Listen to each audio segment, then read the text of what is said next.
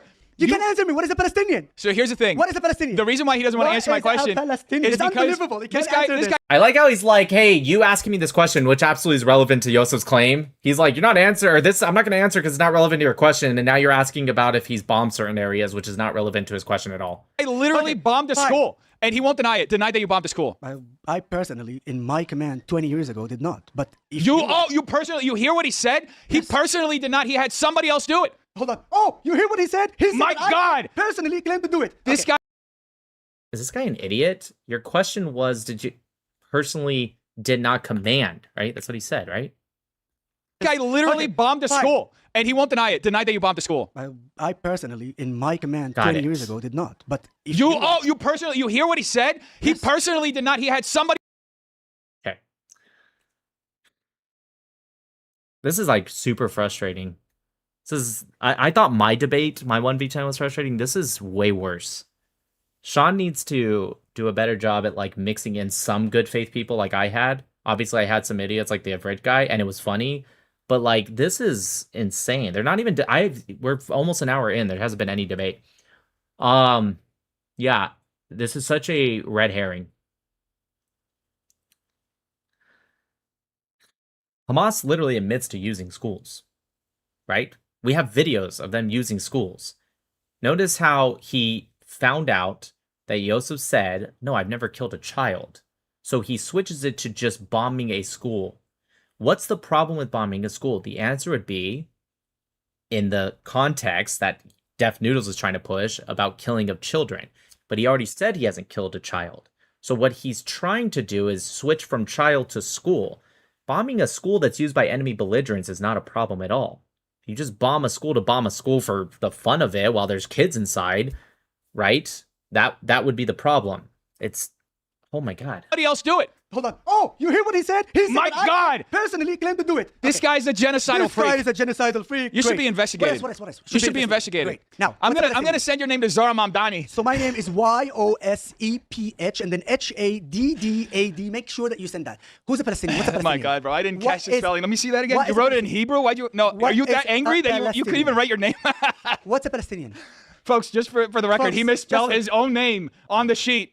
It's in English. Folks, what's up? He couldn't even write. Show your handwriting. It's so funny. He's like deteriorating in real time. The handwriting is like falling apart. This is actually the. This is hilarious. Why do you have a Batman bit? Why do you have a Batman button? Dude, what the fuck is this, dude? Oh my God. Like, first off, where's the moderator? What the fuck does this have to do with anything? This is fucking insane, dude. I want to understand that. I gotta skip forward. Oh, okay. Actually, that's important. This is why. When Hamas entered and killed the Beavis family, those two nice, beautiful kids loved Batman. I have a Batman button falling apart. This is actually the. This is hilarious. Why do you have a Batman bit? Why do you have a Batman button? I want to understand that. Thanks for asking. This is why. When Hamas entered and killed the Beavis family, those two nice, beautiful kids loved Batman, and because they were redheaded, we had a pin that actually is orange. Now Hamas kidnapped all this family. Yeah, as you see, they say and they claim that actually they only targeted the soldiers. Yeah. Dude, Dennis is such a piece of shit making fun of that Batman button. These are soldiers. You guys really sound awful. No, so I want to. That sounds really awful. This guy who lied about Yosef killing a child, when he asked him directly, did you kill a child? He said, no, of course not.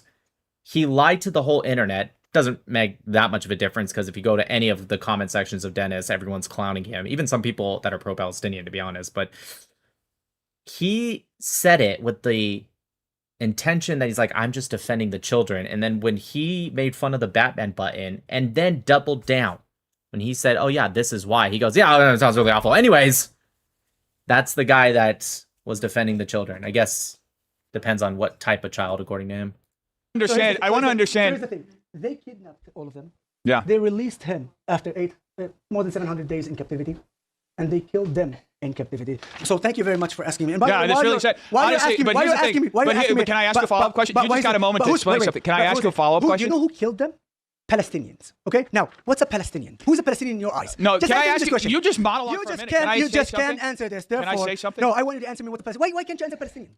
You can give me the definition. I'm not going to play a definition game with you. You don't know. Do you understand? I do know. I do know what they are. I don't want to play a definition game. Do you understand that you're playing games? What is Palestinian? Can I say things? Are you going to let me speak? I'm going to let you talk. Are you going to cortisol max? Are you going to cortisol max? Are you going to? Can you let me say a single thing? No. This guy. So let me explain something. So let me explain to you something. This guy. Let me explain to you like this. Let me explain to you. Can I say something? The problem is that Can he you doesn't allow want me? to tell Can who you the allow me to say Palestinian is, something? because if he actually says that, he knows he's trapped, and that's why he's trapped. it. How am I trapped? Yes. Here's the thing. Who's the Palestinian? Well, now he's talking across from me to somebody who's not even debating. Because you're not actually. He's a Palestinian. Yes. What's a Palestinian?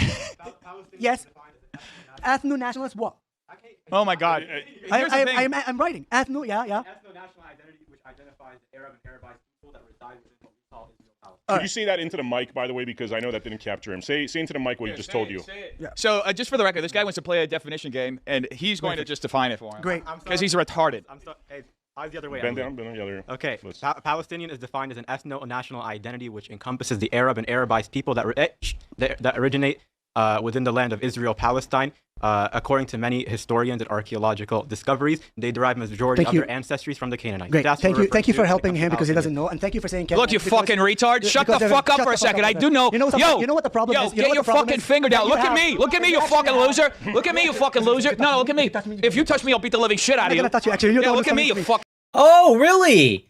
If he touches you, you're gonna beat the living shit out of him, and we all know because we saw that you touched him, and you got upset. Interesting.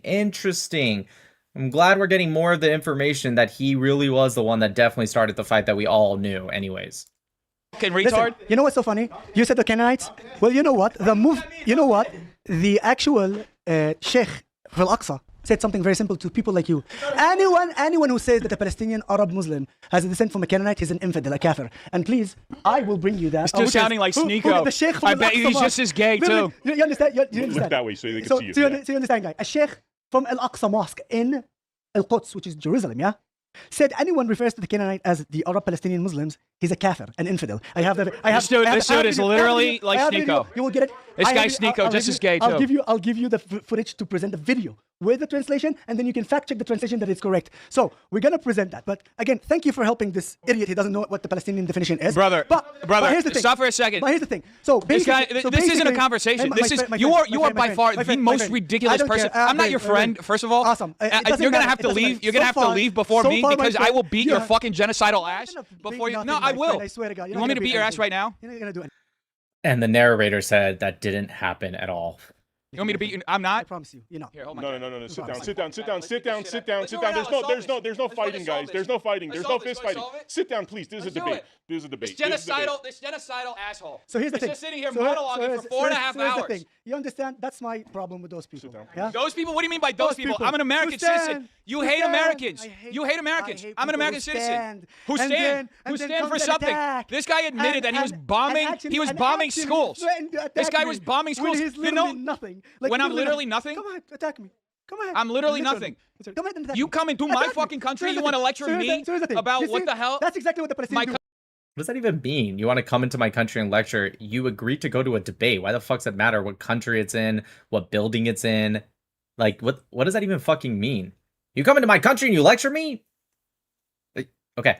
Country should be doing. They make themselves strong. They make themselves they can actually do something about it. But in fact, they can do shit about it. Can't shit about it. Sit down. Understand? Sit down. So here's the thing. Please sit down. Sit down. Dennis, sit down. Sit down. I'm right next to you. Dennis. I'm right next to you. That's the thing. He can't touch me. He can't do shit. I can do whatever the hell I want. He can't do shit. What's going on? And there's the touch, which Dennis said earlier. If you touch me, I'll beat the shit out of you. So then he touches him. That's okay. This is crazy. This is way worse than what we already knew from the preliminary clips that were going around. How you doing? Dude, guys, seriously, let's not be... He's like a foot shorter than me. He's like a foot And stronger than you. Thank you. You're like a foot shorter than me. So I'm really happy that this is very happening. entertaining, by the way, but I want you guys to debate. Cool, man. And he can pull you down the entire table, which we're going to see soon. Debate. Let's calm down here and I'm actually happy that this is happening because that's the thing. Imagine with all his confident and the fact that this is what happens. The Palestinians do the same thing. They come. The Palestinian. I'm not Palestinian. I'm American. Are these two stupid? Did he call him Palestinian? You idiot. He said this is what Palestinians do. Let's listen one more time. These two, even the lesbian in the background, he's like, he's not Palestinian. When the fuck did he say he was? Let's listen to it one more time. This is what happened. The Palestinians do the same thing. Palestinians do the same thing. Oh, it was the lesbian that said it first. He didn't say he was Palestinian. He said the Palestinians do the same thing. Just one more time. Just one more time. You know, confident, and the fact that this is what happened. The Palestinians do the same thing. They come. The Palestinian. I'm not Palestinian. I'm American. I'm saying that the Palestinians are doing the same thing. I'm American. What they're doing is like this. I'm glad Dennis just like inadvertently admitted that Palestinians can't be American. But anyways, he's actually what he's doing is like you what? can see actually that he soaked that from them. That you know, I stole it from the Palestinians. Now I ask you this: if I would have attacked, you don't ask anything. You're a fucking loser. He comes to here, and if I attacked him, right? Do you think? What is he gonna say? Oh, he was attacked. Oh my God. No, it's on video. People can make up their own minds. Well, yeah, definitely coming from this point to this side, putting your. Oh, you felt attacked? I did nothing. I just put my arm around your shoulder. Well, basically, my friend, if you did the one thing that you said if he did, you would beat the shit out of him. I think is your quote. Jesus, this is so bad for Dennis. You touch someone. Yeah, and you put like. Well, this, you don't. Now you're talking like time, a big man. And at the same now time, you're talking like a big man. At the same time, I just did all of that. You did nothing. Why you're a fucking bitch. I don't want to do you're a fucking bitch. You killed. Oh my gosh. I didn't do anything to you. So why would you attack me? I didn't do anything to you. And then literally 3 seconds later, I did all that. You didn't do shit. You're a bitch. Oh my gosh. This is insane. Children, you just admitted to it. You killed children. When the fuck did he admit to that? He literally said the opposite. You ordered children to be killed. You know what? Most people would beat your fucking ass in America. You fucking loser. You literally killed children, you fucking asshole. So basically, he got you admitted you bombed children, you fucking loser. Right, Most great. people wouldn't bat an eyelash to destroy you in the fucking streets, as you deserve. You're a fucking war criminal, you fucking loser. You can do shit, I just did it. You did nothing. Because you're a fucking loser. You got up, you're like half a foot shorter. So what? Like 2 feet shorter than me. I could literally kill you if I wanted to. With my bare fucking hands. And you did absolutely fucking nothing. Because you're a fucking... Dude. This is getting way worse for Dennis the more he speaks. He totally lied to the whole world, which we all knew for sure. We all knew he was lying, but it's like, it's way worse than what I even thought, honestly. Loser. You're a genocidal fucking loser. Get the fuck out of my country, you fucking piece of shit. Well, I'm here whether you like it or not. No, you can stay, I guess, but get the fuck out. Well, I'm gonna stay. Anyway, but I sure hope that you might say that to all No, you can stay, but get the fuck... Okay. the terrorists who came here. Yeah, get them the fuck out too. I hope so. I hope so. In any case, my brother. You're a terrorist as well. You don't think you're a terrorist? That's fine. You are In a any case, terrorist. the You're idea a is- fucking the idea is terrorist. that I'm really You're a happy that terrorist selling propaganda on my soil. I'm going to treat you like garbage, you piece of shit. Okay. Well, I'm very happy that this is happening. You are? You don't seem happy. You seemed like a bitch. Ooh. That's what you seem like. You're sweating. You're like trying to compose yourself. You're flushing your papers around. You're a fucking loser. You're a genocidal loser. You admitted you And bombed and you still schools. don't know what the definition of a Palestinian. And actually, we can actually talk Brother, about it. We didn't here's the actually thing. get I to do talk know. about it. I You do just know the came here definition. to do- No, what's the I definition? came So, here. what's the definition? What he Brother, said? What he I said? told you I'm not playing that fucking I know game. that you're I'm not playing playing games. a definition game with the genocidal fucking loser. Ooh, okay. You served in the IDF. You just admitted you bombed schools. You ordered other people to bomb schools. You don't even know how many people you fucking killed. Right now? You literally said it, you fucking loser. Fact check him. Fact check him. It's gonna be very interesting. All right, guys. Is there? I guess I'll give you a minute each. Verbal final statements. You want to go first? Or Oh you? man. Yeah, give him. You'll give me? Go for it. So, folks, what you witnessed today was an American patriot confronting. Are you gonna let me speak or what? What you witnessed today is. Yes, I'm gonna give you the speak. Don't point your fucking finger at me. I'll break your finger off your fucking arm, you fucking loser. Here we go. Take it. All right, please make your. He's final asking make for your it. final I statement. mean, he's Not- asking for it. Not in this location. You literally were asking for it, Dennis. He's asking Not for in it. this location. Oh, I can beat his ass outside? I don't know. It's up to you. I what you can do beat your elsewhere, ass. but I not just got here. I'm big IDF tough guy. Do you carry? I wouldn't. Do you carry? This is an open carry state. Do you carry? I actually wouldn't How buy- are you running your mouth in an open carry state like this? Break it. Okay. All right, guys. You want me to break guys, it? No, I will no, fucking no, break no, it. No, no, Listen, we're not breaking here's the fingers. thing. No, we're not breaking Here's the fingers. thing. You Listen. can do shit. All right. Okay? Yosef, Because you're do me a nothing but a favor. little Do me a piece of favor. shit, no more than that. Yosef. You can do shit. You can attack me. You can hit me because you know if you hit me. Point when your you finger attack at me again. No, no, What are you no, gonna do? You're gonna point don't, charges? don't, You're gonna no. file. Wait. Let me just get something out of Guys, this. Are you gonna stop file provoking charges? each other. Will you file Of charges? course, I'm not gonna engage in violence. I'm gonna defend Are myself. you going to file But here you charges? see, you're not gonna do anything. Are you going Of to course file I'm gonna charges? Absolutely. And I'm gonna put you We're in not prison. So you're- we're not doing- What does that even mean? Like, Dennis, this big American patriot, he's like, are you gonna follow the law? Yeah, if you assault him, what, does that make him a bitch for following the law and being civilized? I don't understand. That's what, we live in a society that has, police and laws. And Dennis is over here just like, are you, all right, first off, it's so funny that Dennis, I love that Yosef's doing everything Dennis asked him to. First off, he's just like, he's not going to do anything. And he kind of just like wraps an arm around him. And then he backs away after Yosef pulls his arm and gets up. And then he's like, what do you better not point the finger at me or I'll break it. And then Yosef's like, what's her name? Sophie Cunningham, just like, and he's just like, okay, new goalpost shift. Are you going to file charges? Like, he's clearly trying to get out of all this big, tough guy talk. So there you go. Guys, we're not he's trying to bait me into a violent confrontation so that he can... He's trying to do everything you told him to do. See, a real man would actually stand behind his bravado and not actually do something like that. You're a bitch. You're a fucking bitch. You're a fucking loser-ass bitch. I will beat your ass. Come on, do it. I just came over. You did absolutely nothing. But I don't want to do anything because I don't engage in violence like you. And you telling me you bombed schools? This guy admitted he bombed schools. I don't engage in violence. This guy said he bombed schools. I don't engage in violence. You're a fucking genocidal freak. You're a genocidal freak. You're a fucking genocidal. Stop spitting at me. Holy shit. I think I just got AIDS from this motherfucker. Oh my God, great. Wow. This genocidal freak. All right, I guess we're not doing final statements, or do you guys want to actually do final statements? All right, we're wrapping this episode up. Thank you guys. Do you guys want to shake hands? Do you want to shake hands? My final statement is like this. Shut the fuck up, you genocidal freak. Shut the fuck up, you genocidal fucking freak. You're absolutely coward. And you're a fucking... You're absolutely coward. You can't do shit, my brother. Dude, stop it. Aw, they blocked it. I told you you can't do shit. I told you. You can't do shit. I just proved my point. I proved my point. You can do shit, my friend. Thank you. When you've been punched in the head, punched in the face, and you go cry your mom. Bro, don't provoke. No. If you learned anything from this episode or got any... Yeah, we learned so much. value at all, please share this episode with a friend. It helps us grow the channel, it helps us grow the podcast, and it means a lot to us. Thank you so much. Israel was not built on a stolen Palestinian land. Let's talk. Okay. All right, so let's do a little. Well, first, you started. Jesus fucking Christ, dude! I don't know if I can do this, you guys. I don't know if I could do this.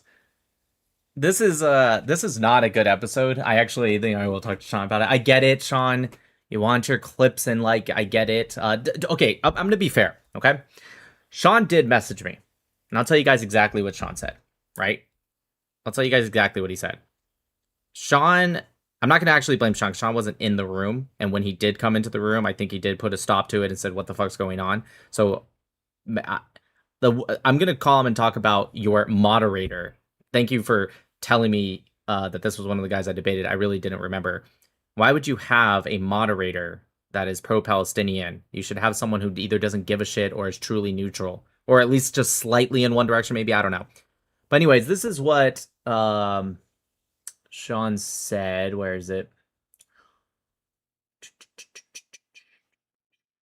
He texted me before any of this even was on the internet. He put, what's your opinion on Yoseph Haddad? I said, he's one of my closest friends, super intelligent. He said, he got physical at the studio today. I sent the like wide eye emojis and went, whoa. And he said, with him and Def Noodles. I said, is he okay? And I said, Def is such a troll, right? And he put, yeah, I'm pretty upset with Def, to be honest. I said, I'm telling you, Def is always talking shit and trying to troll. I've been on Jubilee with him twice, and it happens every single time. I just laugh it off so he doesn't just continue to mess around as much, but he does if people take him seriously. To be honest, I was talking about Matt Nuclear. Matt Nuclear took him a little seriously, so he just like poked at Matt all the time. And Sean Kelly just sent the laughing emoji. And that's it. So I guess Sean was absolutely... set with Def Noodles, but still, it's just like, you're right, that's not trolling, that's contact. I'm just saying that's what he's done in the past. He's never done contact before. But yeah, I'm gonna talk to Sean about, listen, it's your show, you do what you want, but it's just like, if this really, like, it's just not smart, okay? It really isn't. Obviously, I'm 100% blaming the moderator. You also look like a pretty big guy. You had every opportunity to actually stop Def Noodle Arms, because he has noodle arms. You're much bigger than him. Why did you allow him to go around the table? You kind of go, oh, stop. You know what I mean? Yeah.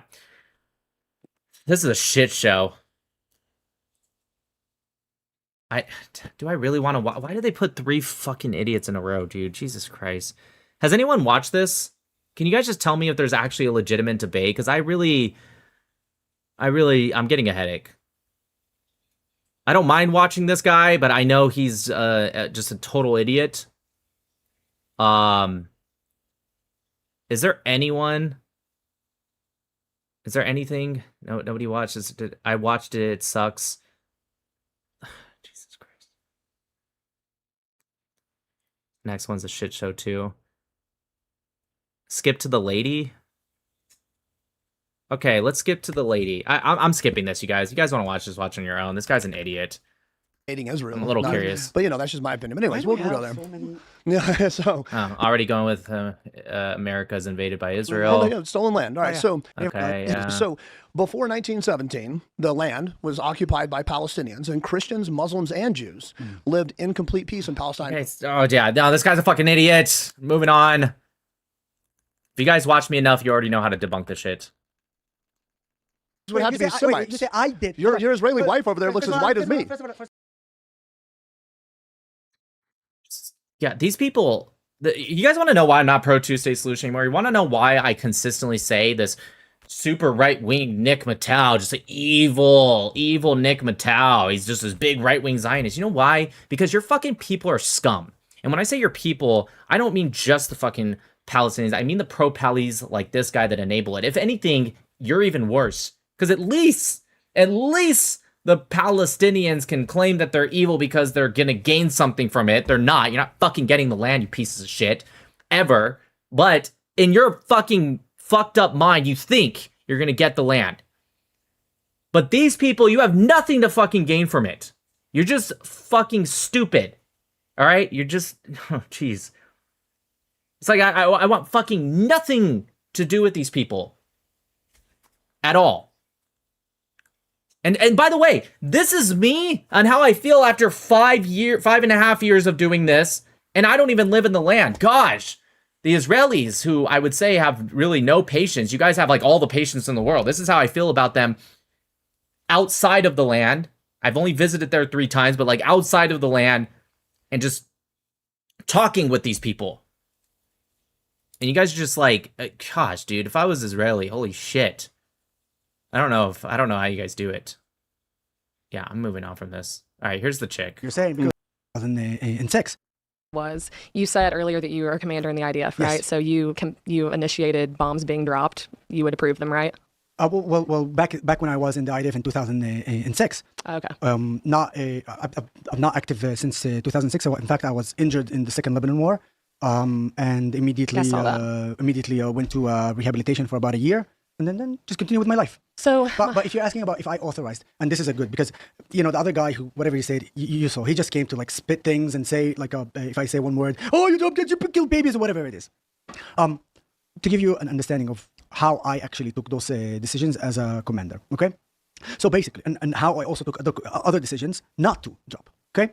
So one of the occasions that I know very well and remember very well is that we had 3 terrorists hiding in a house. Okay, near that house, there was a family there. And we had to actually take in consideration whether this bomb can hurt the house next to it. So we took down by 50% the explosives in order not to hit that house.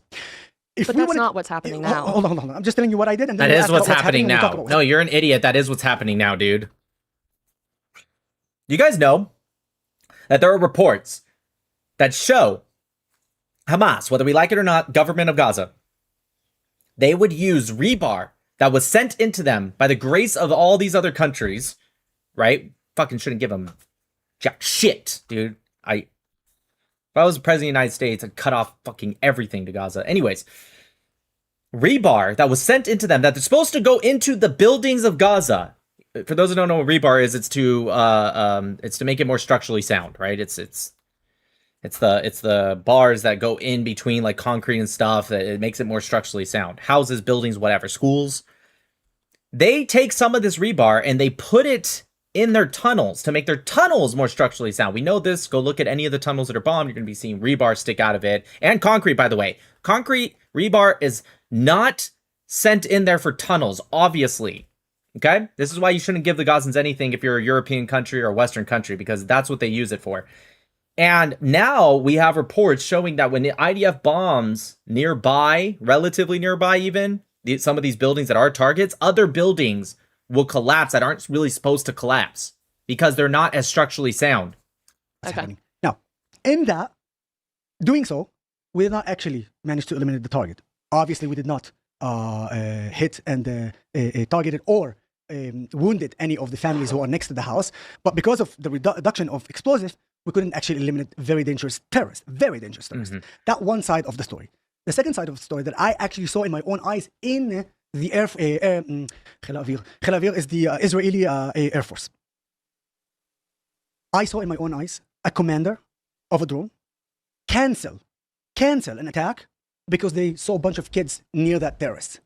Despite the fact that this terrorist is not the senior, but he's quite there. So then I say in the world, people are coming and say to me, and that was, by the way, during the Gaza war, literally about a year and a half ago, something like this. Now I come here and I see Americans telling me that Israel is committing genocide, okay? And I'm looking at the simple fact of what's happening in the Middle East and what's happening in Israel, okay? And the way it's happening in the Middle East is that far more people are being killed, but nobody's speaking about them. And where you have the IDF, who is actually his job to defend the state of Israel from attackers, from terrorists like Hamas, doing absolutely everything, including harming themselves. One of the chief staffs of the IDF, his name is Benny Gantz. I'm going to go over to the lesbian kid.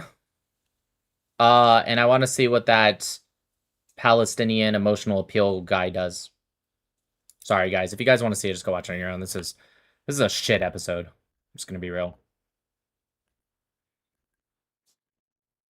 Committing genocide in Gaza. It is fighting a defensive war against Hamas. So, rock and roll. Perfect. First of all, What's your name? Adam. Adam, nice to meet you. Nice to meet you Hopefully. too. Let's start off. Hopefully, it's crazy. And remember, you got to be closer to microphones. Yep. There Let's you go. start off by defining our words. Yes, please. Hopefully, we can come to an agreement. Genocide is defined as the following acts committed with the intent to destroy an ethnic, racial, national group in part in whole, such as killing members of the group, causing serious bodily or mental harm to the group, creating conditions of life meant to cause the destruction of the group in part or in whole, preventing birth, and forcefully transferring children from one population to another. Now I'm going to ask you, Yoseph, has any members of the Israeli Knesset made a single genocidal statement since the 7th of October? They're quite members of the Israeli parliament who made stupid. My question was not about stupidity. It was about genocidal. The answer is yes. Yeah. So some of the members who actually were on the record absolutely said stupid stuff. Not stupid. But no one. What do you mean? You're saying stupid. My question was about genocidal statements, not stupid statements. Can you say that they're members of the, stupid because they were never implemented? Never. Because I was going to say it's still. What do you mean? Don't interrupt you. You just asked a question, you idiot. I hate when people do that. They ask a question and then say, "Don't interrupt me." You can say answer the question or you're not answering it, but don't say don't interrupt me. Anyways, what was I going to say? It is stupid statement. What do you mean it's not stupid? It's stupid to say genocidal statements. I don't. What any politician can say. Why are you want. panicking? My question Dude, if you say I'm panicking, I'm not actually panicking. And if you're over me, I'm not going to be speaking judged. over me. It doesn't matter. Don't talk over each other. You're speaking over me. I asked a direct question and you're answering a different question. I've answered it and I You're said saying they made stupid statements. My question is, have they made genocidal statements? They're stupid statements. Not stupid, the genocidal statements that they said, they are stupid. So they have made genocidal As I said, some of them, yes, and they are stupid. But how many of Hamas said that? Why are you moving the goal? We're not talking about Hamas. I am not moving because we're talking about Hamas. I'm quote fallacy. We're not talking about Hamas. But I don't understand why. You always talk about Israel. Let's talk about. Does this guy have a lisp or does he just speak like that? Okay. But Hamas, this prompt has nothing to do with Hamas. Read the prompt. Read the prompt. It's fighting a defensive war against Hamas. Yeah, it's not saying Hamas. So wait, is this guy said was it deaf or somebody pointed at him and said he's a Palestinian? This guy's a Palestinian? Is this guy a Palestinian? Why the fuck does he look whiter than everyone else? Like, that was so dumb. That guy earlier, Ivrit's guy, literally was like, your wife is whiter than me or as white as me or whatever. So the fuck is this guy? So I don't even understand. What's the point? He's got, what was that, like blue eyes? What the fuck? Oh, he's Lebanese. Okay, regardless, Middle Eastern, right? Why does he look like a lesbian? I just like, seriously, dude, do something with that hair. You know what? No, actually, it gives me pure joy. Like, this is literally, I couldn't tell when I saw the first video, the fight videos, when I saw him, I actually, for the first like 30 seconds, thought he was a girl. And I remember texting, I don't remember. I was texting somebody the videos like, hey, Yosef, there was some physical altercations and stuff like that. I remember saying she, and the person texted back like, I think that's a guy. And I looked again, I was like, oh, maybe you're right, my bad. Like, I literally thought it was a chick. The genocide. Hamas has genocidal rhetoric. All of Israel, and you expect some people in Israel not to talk like this? Of course you have some of them. But the question is, will it implement it on the ground? And the answer is no. They're not implementing against the ground. Israel has not violated Article 2C of the Genocide Convention. Not at all, not even What's that. Article 2C? No, that's you said no. No, you said no. You said no. What's Article 2C? Okay. What's Article 2C? I'm happy that you asked this question. I'm telling you no because of the simple fact that I know that Israel is not committing genocide. So what's Article 2C? What's Article 2C? You're saying they did not violate Article 2C. What's Article 2C? Because it's not genocide. What's Article 2C? I never read it. But you never read it? You never read the Genocide Convention. You're coming here to talk to me about the genocide. Well, you're also wrong about the Genocide Convention because those listed actions that you talked about are in the Genocide Convention, but it has to still be in accordance to the 1998 memo with Dole Specialis, but nonetheless still with intent, but special intent, meaning that it has to be for that specifically. Okay, it has to be for that. It can't be for something else that you double up on. Okay. And so even with those actions, it still has to be with the special intent to destroy the group. So you can do things like transfer of population. You can do things like cultural destruction. Actually, cultural destruction does not suffice, but destroying buildings that are required, facilities that are required for life-sustaining actions. If you're doing it with the intent to do genocide, not just doing it, right? But you've never read the Genocide Convention? And that's the thing. You want to say that Israel committed genocide? Go ahead, say Israel committed genocide as much as you want. On the ground, it doesn't say that. It doesn't show that. Because of the fact is that you still have 2 million. You know what is genocide, by the way? Yes, I defined it for you. Not in definition. On the ground, not with the academic words. On the ground. So you don't want to talk about academics. You want to talk about rhetoric and emotions. No, not emotions. Facts. Facts is like let's this. talk about facts. Is death count mentioned once in the Genocide Convention?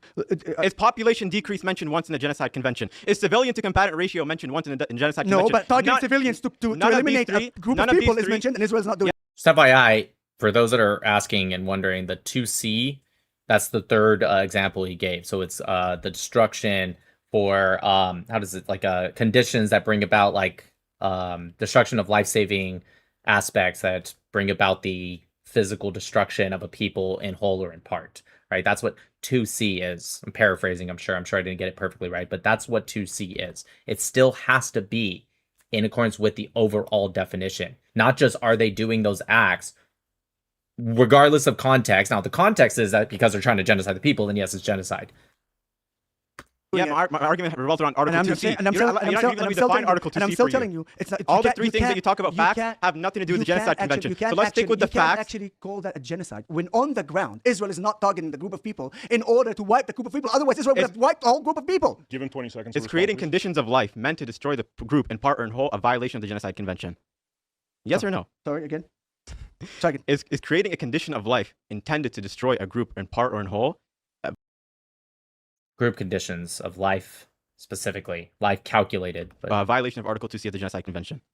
Answer the question. You're asking me a question. Answer, and I'll tell you in a second what my opinion is on it. You don't know. It's yes, right? So I'm going to ask you, what are the requirements? So just so everyone knows, he got it wrong.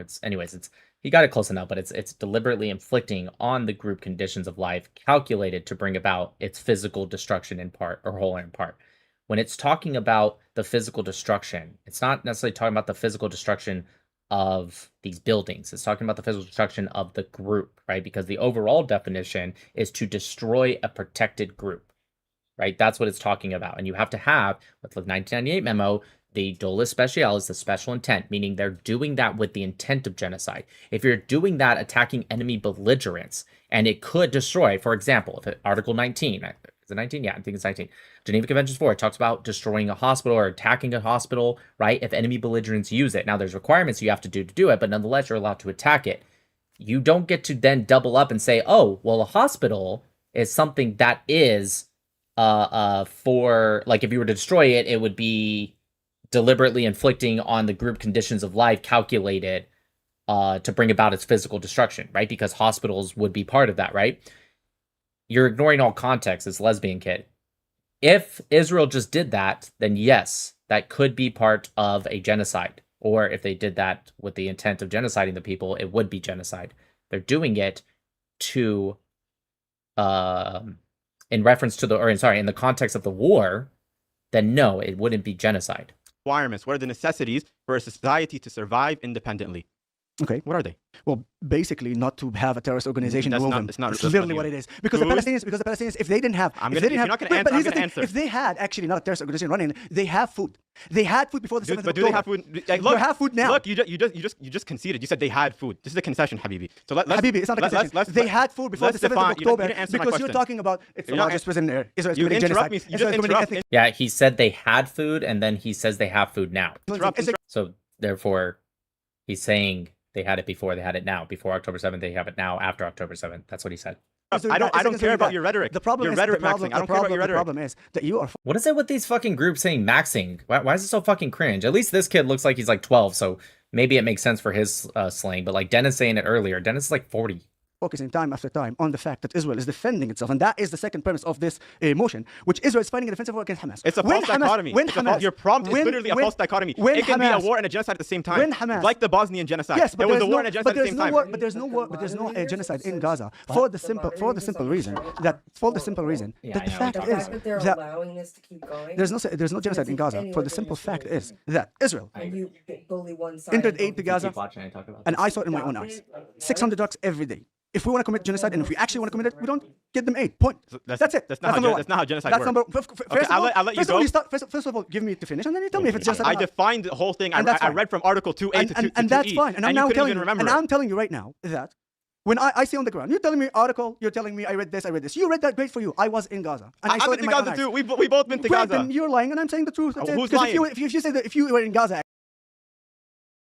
Wait a minute. Wait a minute. This little lesbian kid who looks like he can't be any more than 20, maybe 25. He could just have a baby face, right? When were you in Gaza? Either you were like a baby? No, wait. Even if he was 25, it's still I that would be 2001. So then from 2001 to 2005, like, okay, then you were a baby and your whole point doesn't make sense. Now, if you're saying you were in Gaza relatively recently while you're still an adult, again, I'm being nice. I don't know how old this guy is, but let's just say he's 25 and he has a super baby face. But I thought Gaza was an open air prison, Habibi. I thought it was an open air prison. Also, I thought he was Lebanese. Wait, I'm so confused. What is happening right now? If it's an open air prison, how the fuck are you sitting in this chair? How did you get out? I'm going to probably guess. I don't know, because someone said he was Lebanese. I'm going to guess that he was there when he was like a kid. And so his whole point, because what Yoseph is saying is like, no, I understand like the war in Gaza. And he's trying to say, yeah, me too. But if you were just like a little baby or a kid, why the fuck's that matter? And if you weren't a little baby or a kid, how the fuck did you get out? All of this is just, you're really debunking a lot of points here. actually, I was in you Gaza would know. in 2021. Yes, I've been there. I was in Gaza. Oh, okay, there it is, 2021. So that was 5 years ago. I don't know how old this guy is. Somebody said he's 20. Are you like sure he's 20, or are you just saying like I think he's 20? Okay, so you were anywhere between like 15 to 20 years old in 2021. I guess. How the fuck did you get out? Was it May 2021? Because there was a conflict during May 2021. How'd you get out? In 2023 As and a 2025 and militant, as a 2025. militant. And if you That's came fine. as a Now, militant, hold you on. know. I was actually in Gaza in 2023 as a journalist. Now, here's the thing. The way I say, IDF the way journalist, I still say it like this. That's not. Oh! Wait a minute! Whoa! He said you were a militant. He said, well, actually, in 2023, I was a journalist, and you said, well, IDF journalist, so therefore a militant. So if any of these journalists, you guys said there's like 200 to 250 that have been killed. If any of them do any bidding, whether it's collaboration or straight up directly in Hamas, is that a militant? So, what does that mean? Wow, this guy's fucking great. He's just, is this guy a Zionist? Is this guy like, is he from the Mossad? He's like trying to make the Palestinians or Lebanese or whatever look bad?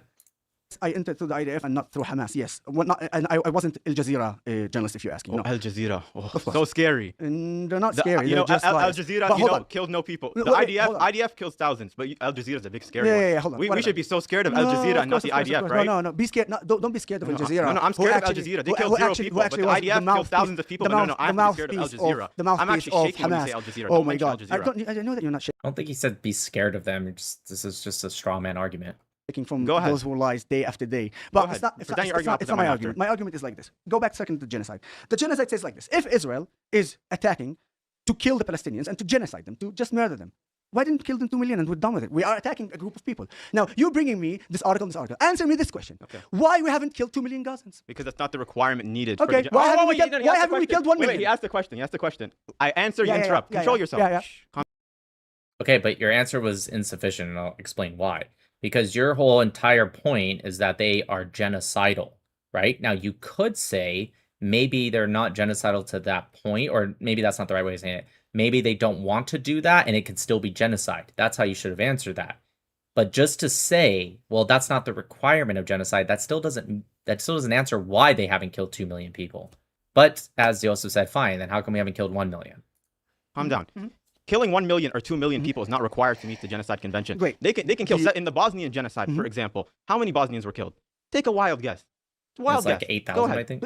7,000. 7,000. Not 2 million. Not the whole Bosnian population. Yeah, that's you're debunking yourself once again. The Bosnian genocide was still considered genocide because it met the dolus specialis. It met that special intent because of what they were trying to do to a very specific group. It wasn't even like all of them. It was actually specifically to those Muslims for the Bosnian genocide. So it had that special intent, and it also wasn't in action with the war. He's right. There was a war going on, but the actions that they did to those specific, I thought it was 8,000, maybe 7,000. The actions that they did was for the purpose of genocide. It wasn't for the purposes of the war. 7,000. Give me one place where Israel targeted deliberately civilians. My argument revolved around Article 2C, which is creating conditions of life which can destroy the population in part and whole. When they bomb 403 out of the 564 schools, that's an example. You mean the under schools that used by Hamas as a terror base? It does matter. It does matter because once again, it has to be with the intent of genocide, not targeting enemy belligerents. That was so fucking stupid that he said it doesn't matter. Like, this guy's obviously a sophist. Look at his face. He's like, oh, shit. Anyways, this guy's a sophist, and he was starting to make, for a sophist, a good argument. And then he says it doesn't matter. Of course it matters. Of course it does. Because if it didn't, then every enemy belligerent guerrilla warfare unit can just only hide in schools and hospitals, etc. And then you get to automatically claim genocide all the time. That okay. No. A terror base, you cannot. No. The burden of proof is on you. We have to put it. We proved it. Please, he's interrupting me. Please. Control yourself. Stop panicking. Stop panicking. Not only actually, I'm not panicking. You're talking over me. We proved that. You did not prove that. Of course we proved that. Every UNRWA school had a tunnel of Hamas with. Fact checks are against you, Habibi. No, fact checks not against. We have them. By the way, can we fact check this? The UNRWA school. It hasn't popped up yet, but let him have 30 seconds. I'm going to do the same. The burden of proof is to prove that all 403 of the schools that were bombed were used by Hamas as military bases. But even if, do you know the standard required to bomb a protected building under international law? I know exactly what it is. So for instance, just to clarify, let me give an example. When you attack a hospital, if the hospital is used by Hamas, and even if the doctors know that Hamas is using it, it's a legitimate target. No, false. Hospitals have a specific... Let me just read this fact check and then you can continue. Please. So the speaker claims 403. Actually, it's not false. I know what he's about to say. He's going to say it's false because Yosef didn't say the stuff that you have to do prior to attacking the hospital, but Yosef did or did not get into that. So you have to say, no, I'm not asking that. What are the requirements? But all he said was it's a legitimate target. He is correct. 100%. Now, depending on what you're asking, which I think the lesbian kid is asking about, look, I'll just pull it up right now. It's Article 19. Just pull it up right now. Geneva Conventions for PDF.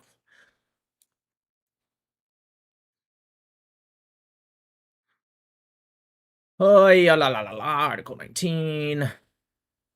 Yep, here it is. Discontinuance of protection of civilian hospitals. So the protection to which by the way, the lesbian kid was definitely trying to conflate this with schools, but whatever, let's go with it. The protection to which civilian hospitals are entitled shall not cease, unless they are used to commit outside their humanitarian duties acts harmful to the enemy. Okay, so this is all Yosef got to, right? You can argue that Yosef hasn't yet, I don't know if he does, answered his question, but this is what he said. Yosef is 100% correct. I don't know why he said false. That being said, protection may, however, cease only after due warning has been given, naming in all appropriate cases a reasonable time limit, and after such warning has remained unheeded, right? And the fact that sick or wounded members of the armed forces are nursed in these hospitals or the presence of small arms and ammunition taken from such combatants and not yet handed to the proper service shall not be considered. Okay. This is what he's asking. He's asking for these requirements right here. 3 schools were used by Hamas as military bases. It's contradicted. It's saying it's contradicted, but it's on the screen right there. Nice try, Yoseph. Anyway, you got 30 seconds, and then you got. Where did you get fact check this one, please? It's where did you What does it say? Don't panic, So Yosef. available Yosef, reporting they don't agree. support. The fact check don't agree with you. Hang on. I'm saying don't panic. Just FYI, Sean Kelly's show, they use, what's it called? It's one of the AI systems. I don't remember which one. It starts with a P. That's what they're going off of. It's a little, but whatever. This available reporting supports that Hamas has used some schools in Gaza for military purposes, but no sources found substantiates the specific figure of. Right, and that's the problem with AI, is because you're never going to, especially in the middle of a war, but a lot of times never. Just so you guys know, the Lebanese Civil War from 75 to 1990, we still have reports that are so big on how many civilians died in range. There are some that go as low as about 100, 130,000, I think, on the low end, and as high as I've seen, up to 230 to 250,000. That is 36 years later, if we're going with just the end of the war, not even during the war, the end of the Civil War. 36 years later, and we still don't know.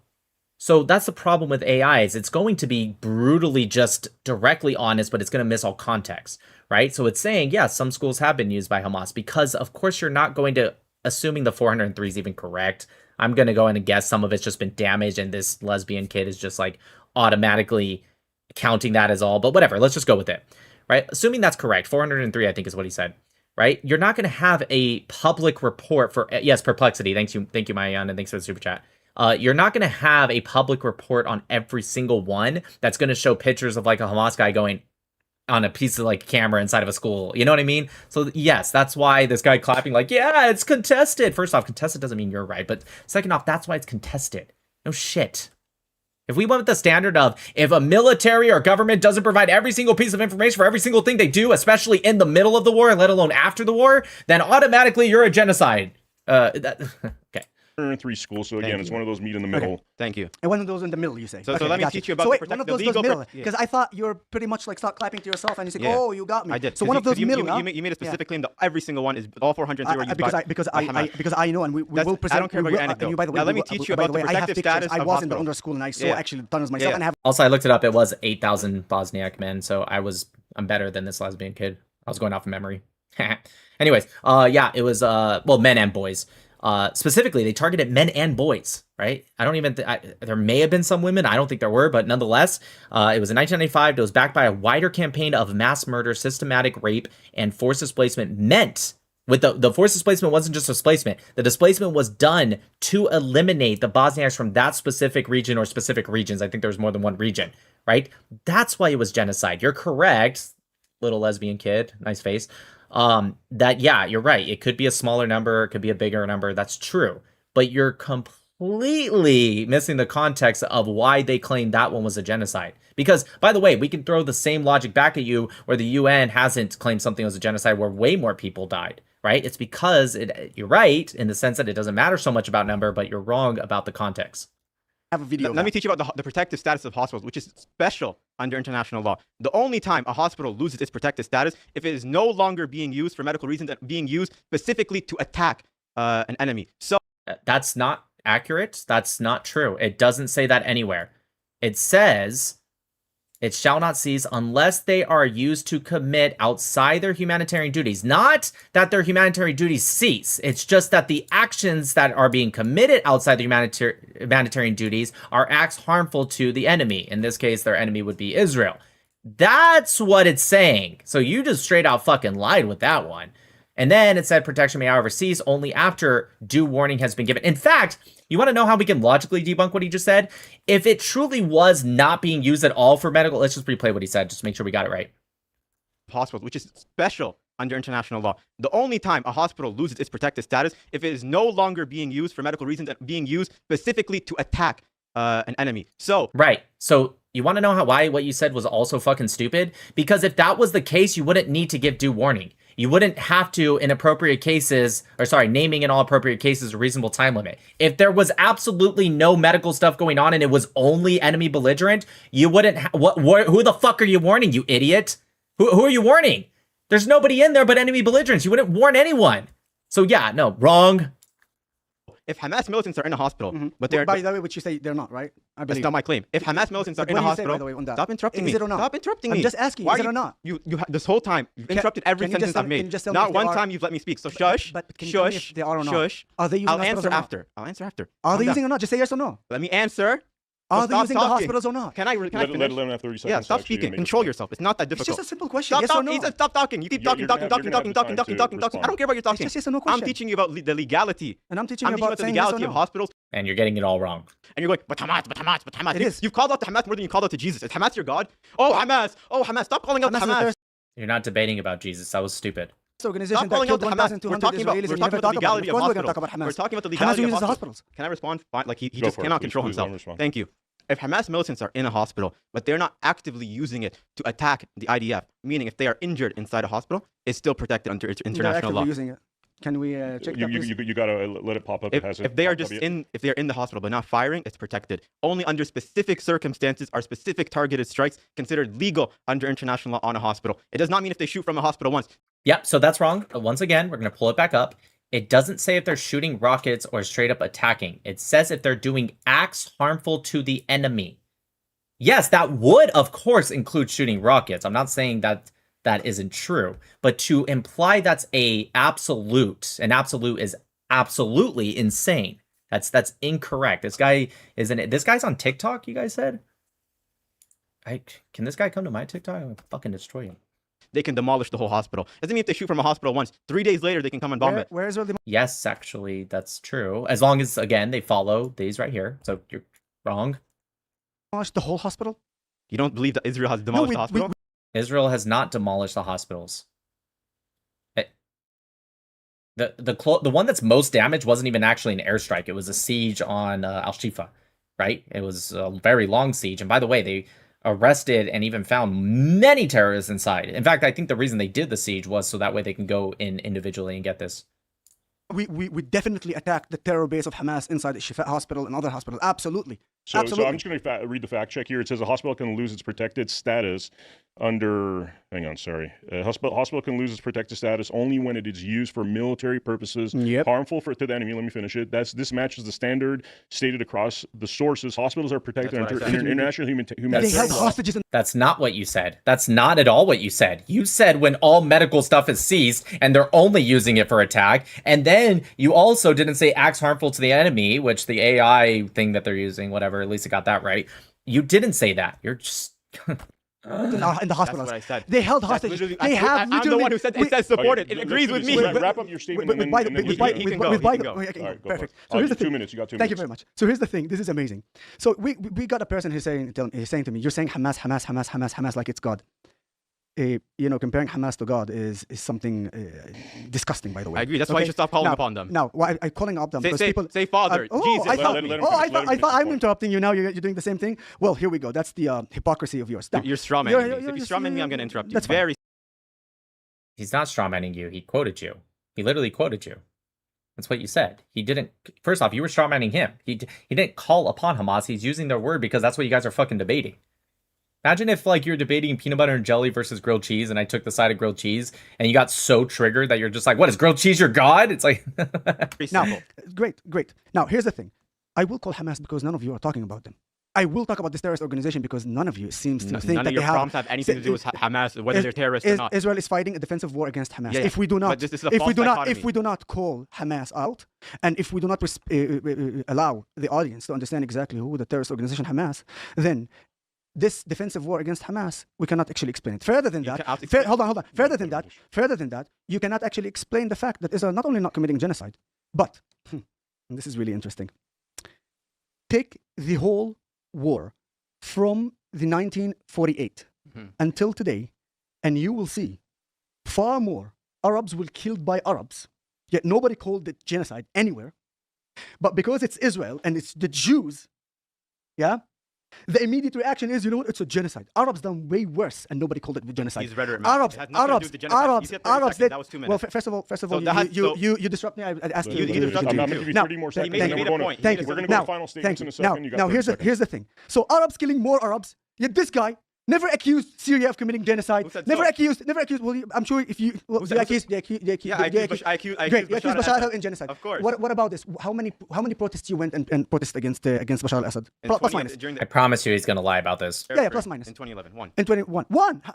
Just one. Small genocide. Now ask me how many. Ask me how many I went to for Palestine. Small genocide, right? Small genocide, right? That's It only wasn't one. That's what. genocide, Small one, just one. It was Like one. only hundred thousands of people died, and one time you spoke Around about it. 600,000 people were killed. In a civil war which lasted- But like 20,000 for dead 14 terrorists with another 15.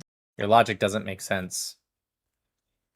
Because if it's 3 years, 75,000 people, and he said 600,000 for 14 years, which, whatever, I'm going to not be pedantic here about his numbers, but nonetheless, even if you extrapolate that out, which wouldn't even make sense because the rate of death in Gaza has gone down significantly after the first year, but let's pretend it stayed exactly the same. Still wouldn't extrapolate out that way to... also, yeah, what were you, like fucking 5 in 2011? Like... Dead Palestinians from natural reasons. That's false. And then another Israeli source which analyzed an Israeli source which I don't care. He's lying. Don't tell me how. An Israeli source which analyzed the death count. Don't tell me how. Only 2 people in the death count were from natural causes. An Israeli source. So you analyzed. What? What? Did he just say an Israeli source said that? Okay. Okay. Fact check time. Walid, I believe his name was. Ministry of Health is removed. Names. I think that's good enough. Okay, let's look over here. So this is not an Israeli source. This is the Gaza Ministry of Health. This is Hamas. Okay. This is the names that have been removed pending further investigation. Gaza's Ministry of Health has said. This is back in April 2025. Here it is, right here. The head of the statistics team. This is the head. This is the top dog at Gaza's health ministry, aka Hamas. Zaher al-Wahidi told Sky News that names submitted via the form had been removed as a precautionary measure pending a judicial investigation into each one, because we realized that a lot of people, not 2, and that was from an Israeli source. I'd love to know what the fuck he's sourcing, but whatever. We realized a lot of people had died a natural death. That's coming from the head of the Gaza's health. This is Hamas. What the fuck is he talking about? Israel said that there's only 2. I have to look this up. I have to look it up. I don't know. Did an Israeli source say that there was only 2 natural deaths on the Gaza death toll? I'm sure it comes from fucking some stupid... Okay, no. An Israeli source did not say only 2 natural deaths in the Gaza death toll. Rather, debates involving Israeli sources. Come on, there's got to be something. He got it from somewhere. Even if he's off by like maybe a little bit, he got that from fucking somewhere. The kid does seem to know his sophist ways on what to say, even if he is an idiot and saying wrong things. Where the fuck did he get it from? He got it from somewhere. Is there any Israeli sourced report that talks about how many natural deaths are in the Gaza death toll? There's no official Israeli source report that breaks down. Where the fuck did he get it from? Somebody get this stupid lesbian on my live. Direct toll recognition. He must have got it from somewhere. Plus 972, that's super anti-Israel. Did he get it from that? Databases analyzed by investigative groups have focused strictly on tracking targeted combatants versus civilian rather than... Okay, no. Not even plus 972 said it? He got it from somewhere. He had to have gotten it from somewhere.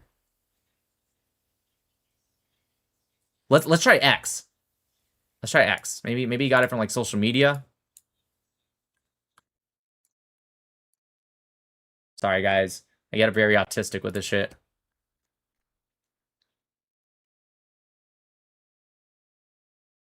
Let's say Israeli source. Just 2 natural deaths. Gaza death toll. Is that's pretty good words, right? No.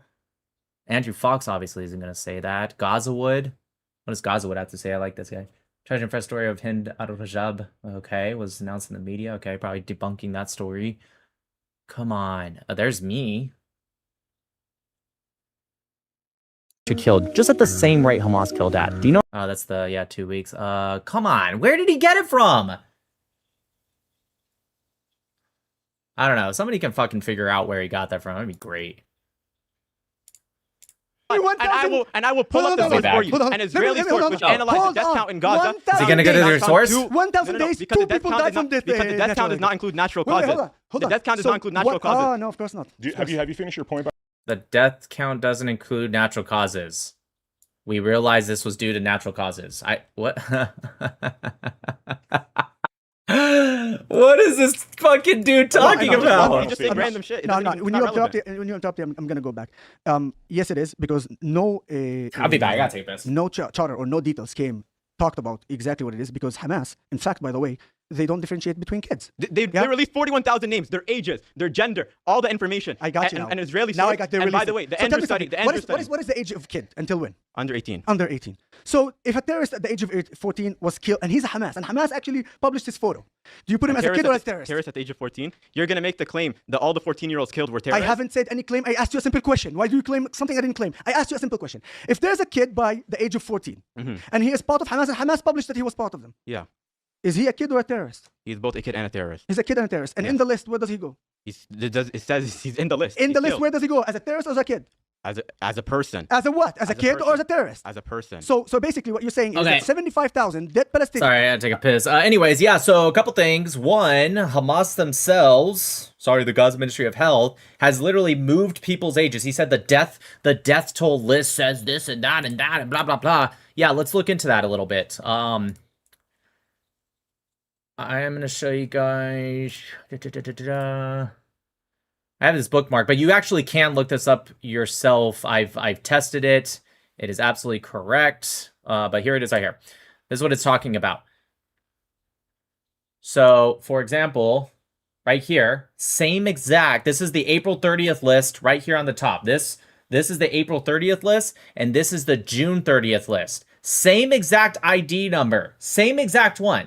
Just so everyone knows, they all get an individual ID number from life to death, okay? This is the same person, same name. They went from 18 to 17 years old. And by the way, it was about 60 to 65% of them that did it. If you guys, because you're like, well, that's a tweet though. Yeah, I fact-checked it myself, even though Eisenberg doesn't lie, but I fact-checked it myself. I even have them bookmarked. Maybe on a different live, I'll go through it, but you can pull up the entire list. It's like fucking 300 to 500 pages, depending on which list. And you can go one by one, and you can put Control F, same exact ID number, and look on the June 30th list. There are so many that magically become 17. There are Mohammeds that went from male to female, right? They don't change the name. They just change that it's a female. So yeah, fuck out of here with that shit. Also, as for his other claim about, oh, you're going to say they're all 14-year-olds are terrorists? Of course not all. However, when you actually look, I think this one's also bookmarked. 1 second. Oh, that's the famine thing. Hold on. By the way, if you guys don't follow Eisenberg, you should follow him. He does great work.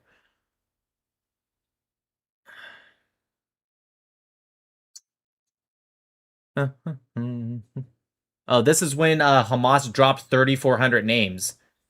1,080 of them were children, by the way. And after they did that, it made it went from 70% women and children to majority fighting age males, which was counted, I believe, as 15 and over. I think this is it. No, this is something else, but this was also important. 73% of fatalities were 13 to 55 male representation. Yeah, this is it. So when he said, oh, but 14-year-olds are not all going to be terrorists, this is analysis, which again, all can be fact-checked. He just put it in easy to read. Here's the data source, so you can click on this. It'll pull up the whole list if you want to fact-check him. He puts all his sources, and nobody's come out and be like, oh, you lied, I fact-checked you, because he doesn't lie. It shows that males aged 13 to 17 had a 66% fatality of this age group, and females were 34%. That is statistically impossible if you're just indiscriminately, you're not giving a shit, you're just killing children to kill children, which obviously 13 and 17 is a child. The reason it is so much more male is because statistically this would show that there's combatants. So you have civilian deaths, right? It's awful. It's awful. It sucks. It's not a good thing. It's evil. And I blame Hamas 100% for using human shields. And then you have combatants. You try to kill just combatants, but naturally civilians are going to be in that. It's called collateral damage.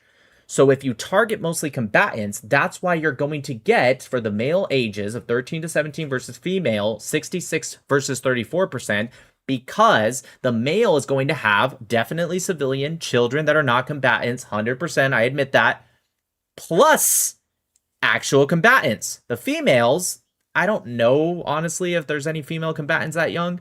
I know Hamas and PIJ, they go as early as 13 years old, generally 15. I believe PIJ tries 15 and a half and older, but I'm pretty sure that's just males. I could be wrong. Someone can correct me, but I'm pretty sure. But nonetheless, let's just say for the sake of argument, there is no female children soldiers. There are female that do work for Hamas and stuff like that, but I'm talking about 13 to 17 years old. That's just civilians, right? That's the difference. That's why one is so much higher. Yeah. There's no differentiate between kid, women, elderly to terrorists, correct? So a woman can be a terrorist. The burden of proof is on you. I asked you. The burden of proof is on you. You have to prove that all the 14-year-olds are terrorists.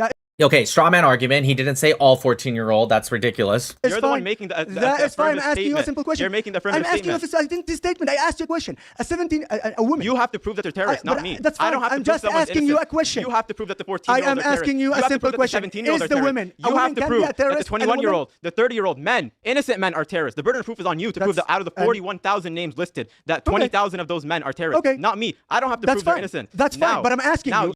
What does he mean by 41,000? Did I miss something? Why is he saying 41,000? This happened like last week. What? I'm gonna miss something. You did, a simple question. No. You haven't answered the question. I've answered your question. No, you haven't. What I'd like to do is let's get to the final statements. You make your final statement. Wait, he didn't answer the question. I answered it. I told you it doesn't separate. It's not differentiated. They're listed as I just want to know something. I answered it. I just want to know based on your claim. I told you. Hold on. If a kid, let's say Hamas proved it. Hamas said that Hamas put a photo of him. The burden of proof is on you to prove that 20,000 that is fine. Hamas I'm saying Hamas proved it already. Because we know the IDF has lied about the death counts before militants.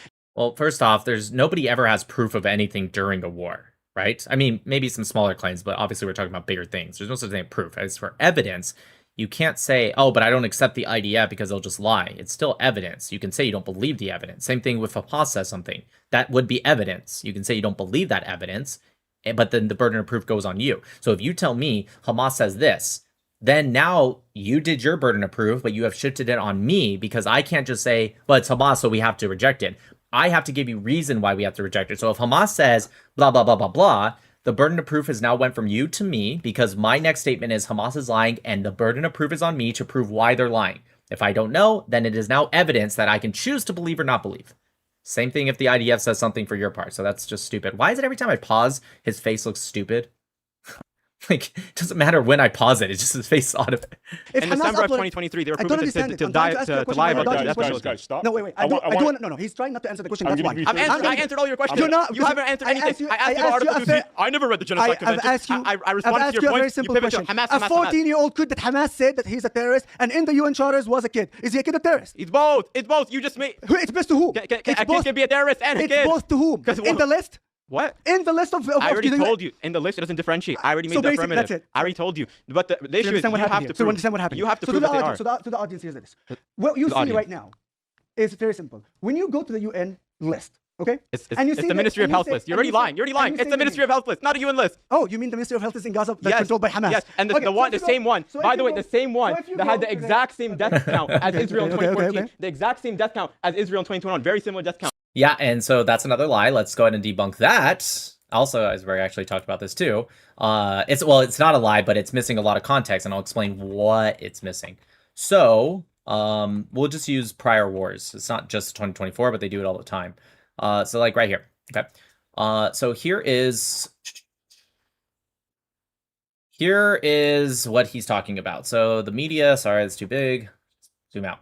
So he's talking about how the media NGO, they say this, right? The UN Agency for Palestinian Refugees said Friday that the death toll given by the health ministry in Hamas-run Gaza has proven to be credible in previous conflicts. In the past, the 5-6 cycles of conflict in the Gaza Strip, these figures are considered as credible, and no one ever really challenged these figures.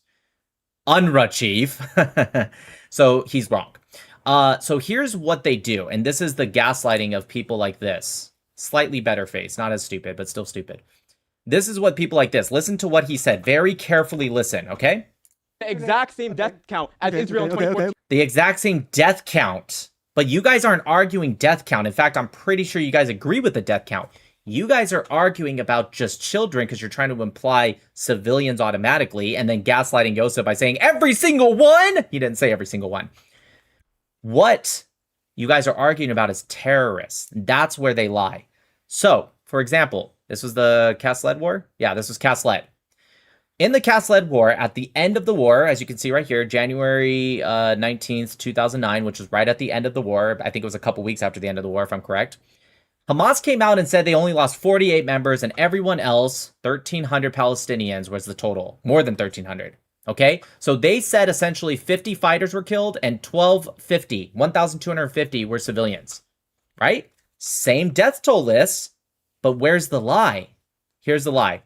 IDF comes out just 2 months later. They said, we have completed our investigation and we found, first off, it wasn't the 1,300. It was of the 1,166, 709, which is a better than 1-to-1 ratio, FYI. 709 have been identified as Hamas terror operatives. And of course, idiots like this will be like, at the same death toll, except Hamas waits 2 years. Just under 2 years. November 9, 2010. So 22 months. 22 months they wait. And then Hamas, and by the way, this is Haaretz, right? This isn't some like super pro-Israel Zio source. Hamas admits to losing 600 to 700 of its men that were killed in Cast-led. The military group had previously claimed only 49 militants during the Gaza war, though Israel put the figure at 709. Hamas comes out 2 fucking years later and says, oh, yeah, actually, Israel was correct. They wait till the world kind of moves on. Then they come out and tell the truth. So when you have idiots like this who said, it's the same death toll. Yeah, that's true. That's not where they lie. Okay. The exact same death count as Israel in 2021. Very similar death count. So we're talking about the same Ministry of Health. Okay. The same Ministry so the same Ministry of Health. What do you mean? I actually asked the same Ministry of Health that the USA considered reliable. Okay. The same Ministry of Health that Donald Trump cites. The same Ministry of Health that Joe Biden cites. Fine. Yes, I cited too. That doesn't mean I think it's reliable. The same Ministry of Health that Netanyahu cites. So who are you to say that Trump is an idiot for using the number? Joe Biden's an idiot for using the number. Nobody said it's using that number, or more correctly, citing that number. It's to automatically believe that number in the specifics. Idiot for thinking that I'm saying that. Netanyahu's an idiot. I'm using the number. They're all wrong. It's not reliable. Right, exactly. Yeah, Yosef's right. He's like, I'm literally using the number too. Literally using Haddad. I'm literally using the number to his own people. Okay. A guy whose father doesn't agree with his actions. Perfect. Suddenly, he's the one who gets to make that perimeter statement on what's reliable and what's not reliable. This is one of the techniques that they use. They say that I say what I didn't claim that I said. No, what I claim that I say is that 75,000, that's what Hamas said. I'm going with it. I didn't say anything else. I'm going with the 75,000. You accept the 71,000 number. I dispute the IDF 21,000 numbers because in December of 2023, I'm only asking they you lied a about the simple total question. of militants killed. 75,000, that's your number of 20,000 militants. This is not my question, and this is not my claim. My claim is very simple.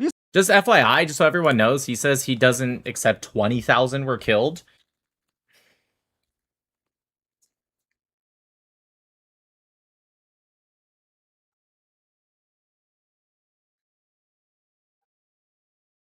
Here is Reuters.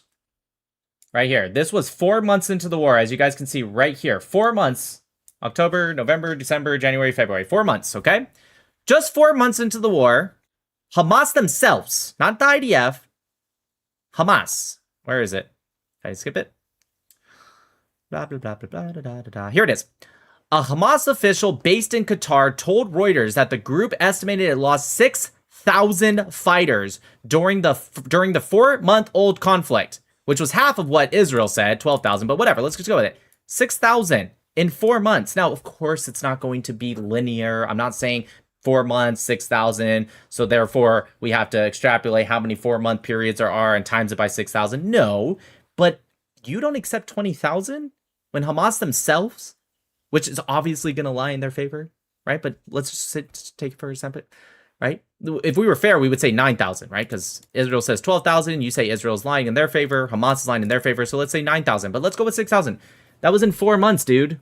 So you're telling me that in 4 months they lost 6,000, but in how many months has it been? We're in August. August, September, October. So we're at 10 months away. So we're at 34 months. Okay. So in 30 months, it hasn't gone up from 6,000 to 20,000. Really? I don't know. That sounds a little weird to me. You said 75,000, and I said, fine. Okay, I believe Hamas. You said that the Charters, Trump, Bibi, this, that. Great. Sababa, yalla. Okay. So 75, that's the number. I'm not even disputing the number.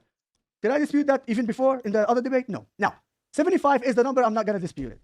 I want you, when you look at that number, 75, because I asked this guy here a very simple question. In that number, could be a 14-year-old kid, categorized only as a kid, and he can be a terrorist. His answer was, doesn't matter, and then two things can be right: a terrorist and a kid by the age of 14. So with all my respect, yes, my argument is like this. With all due respect, if a 14-year-old kid is on the list and he's listed as a kid, but he's a terrorist, he is a terrorist. And it's good that we eliminated him. Okay. That is my claim. You made your point. Final statements, please. Yeah, so nothing you said is addressed in the Genocide Convention. You're talking about death counts, kids, all this bullshit. Here's the reality, because the facts don't care about your feelings, Yosef. Yes, absolutely. The majority I hope of that you know that. Stop talking. 95% of agricultural land destroyed, not used by militants, and you would have to prove that it is.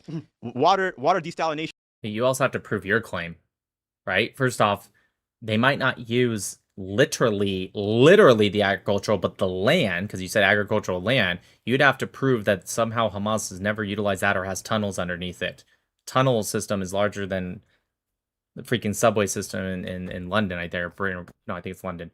So that's you also have to prove that. Just because you don't make a positive claim, you say not used by them, you still have to prove that. Plants destroyed by Israel, you would have to prove that Hamas used all of these desalinization plants, which you can't. Shelter, homes, Netanyahu. Shelters? They don't have shelters. Home. You also have to prove that they purposely targeted desalination plants and they weren't They might have also on top of that, and it could have been used by Hamas militants. We're not going to have every piece of information, but where they are so targeting, let's say, a tunnel that was underneath that, something which is used by Hamas. Pretty sure you agree with that. It's not like the civilians use the tunnels. They built only tunnels for themselves. Homes. Homes? 92%. Stop talking. Stop. I didn't interrupt him. He has no self-control. Maybe that's how they are in Israel, because they obviously don't have self-control. By the way, I'm an Arab, so maybe you're like matter. Which is why 100% of Thai women who went to go work in Israel were sexually assaulted. But because you have no self-control, clearly. That's also been debunked. There was a study that came out where they actually corrected the record. I think it was on Jerusalem Post, actually, where it said 100%. First off, it wasn't even 100% of all Thai women. It was 100% of a group that was talked about. And also, they corrected it, and they're using old information, and they said it wasn't actually worded correctly. Whatever, I can pull it up. You guys have no self-control. Go ahead, say again. 100% of Thai agricultural women who went to Israel in a study published by Times of Israel found that 100% of them, not 99, not 98, not 95, not 90, not 80, were sexually assaulted in Israel. So stop interrupting me. Do you want me to talk about the sexual assault in Egypt, in Lebanon, and Syria? Are you kidding me? In Iraq? I'm not talking about Syria. Am I from Syria? Am I from Iraq? Are we talking in Palestine, in Gaza, in the West Bank? Do you know what's going on there? Do any of the prompts mention Syria or Iraq? Like, why is he talking about Syria, Iraq? Because you're attacking Israel. As with all due respect. Unfortunately, stop panicking. But no, it's not about panicking. It's about your obsession to the fact that yes, I'm Palestinian from Gaza. Wow, I care. You're Palestinian from Gaza. Yes. Oh, I didn't know that. Hold on. And you're talking about sexual harassment? Yes. Dude, you guys born for sexual harassment. Yeah, that's why you guys 100% of your Thai women. Are you kidding me? 100%. Oh my God. If I pull you the study, I want his live reaction to the study. I want your live reaction. Listen, finish off what you're saying. I'm going to give you 30 more seconds, and then you got 2 minutes. We got to read wrap it. up. Can you read it? Are you going to read it? No. Read it into the microphone. I'm not going to read it. You want to read it into the microphone, please? Let's read it. Israel, a new report reveals 100% of Thai agricultural workers were sexually assaulted.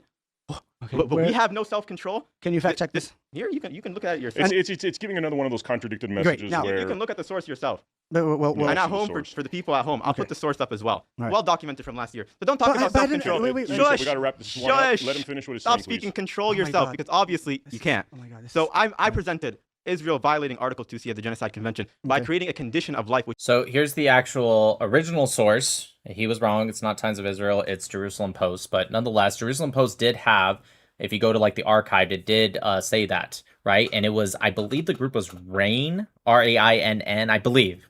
Don't quote that one.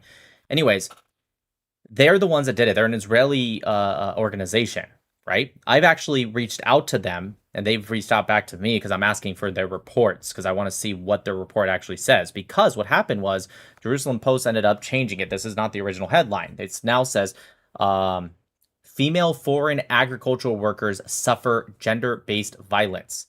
And it says that Thai female workers, not all, who work in Israeli agriculture are liable to experience some form of gender-based violence at their jobs, which, by the way, still awful. They shouldn't. I'm not here to defend that. I'm just talking about him. And then he changed it again. He went from sexual assault to rape. They put the little grape symbol up there. That isn't even right according to the original thing he's trying to read, right? Now, there are still some articles that still say that 100% thing that he pulled up. Promise you it wasn't from Times of Israel, but whatever. Because they never corrected it. The original people corrected it, and people just left theirs up. It came from a report uncovered during the Knesset Special Committee. This was back in 2021. Foreign workers on Tuesday.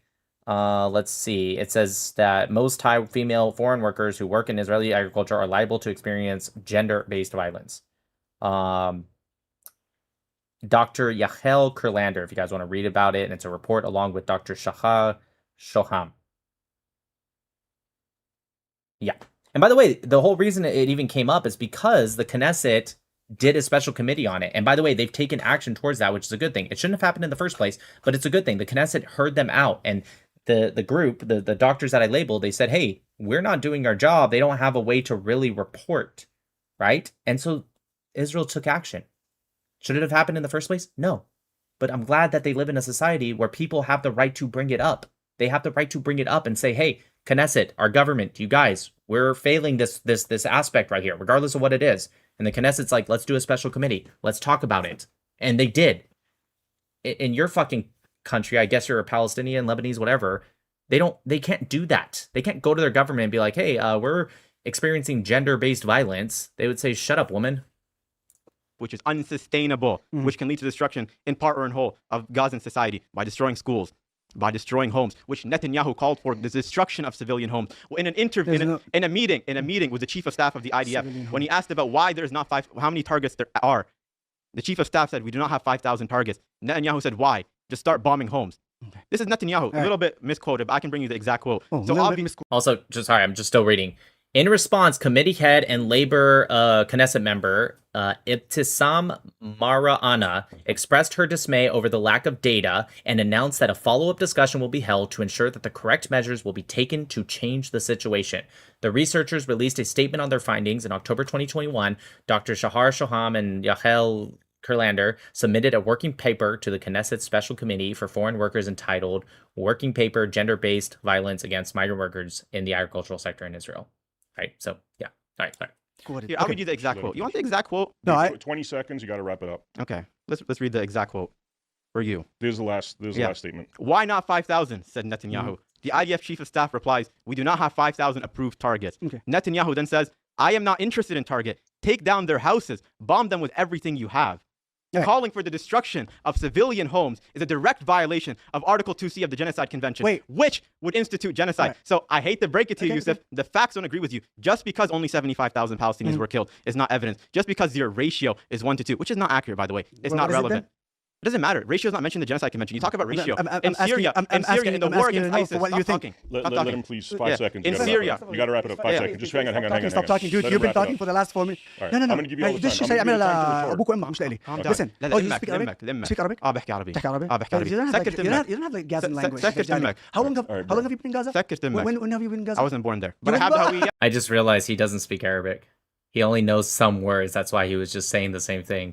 Okay. I have the Hawiyah. I have the Hawiyah. Wait, you have the Hawiyah? I have the green Hawiyah. Yeah. I have the citizenship. I have the passport, and I've been there. Can we please wrap it up? So stop interviewing me. Stop interviewing me. How many times have you been in Gaza? 3 times. Stop interviewing me. I know you're a fan, obviously. I know. Stop speaking. When is the last time you were in Gaza? Let me speak. 2021. 2021. Yes, during COVID. And I did a COVID test in Gaza too. And you were in one of those protests in the streets in Gaza? No. You were never? No. And the protests were 2019. The Bid the Nation or 2019? No, the protests every day, by the way, but not every day, but the protests all the time. Please, 1 second. Wrap up your statement, Thank you. Calm down. If you want to get to know me, you can text me, okay? Very clear. He mentions about the civilian to combatant ratio in modern warfare. In Syria, in the war against ISIS, only 29% of the people killed were civilians.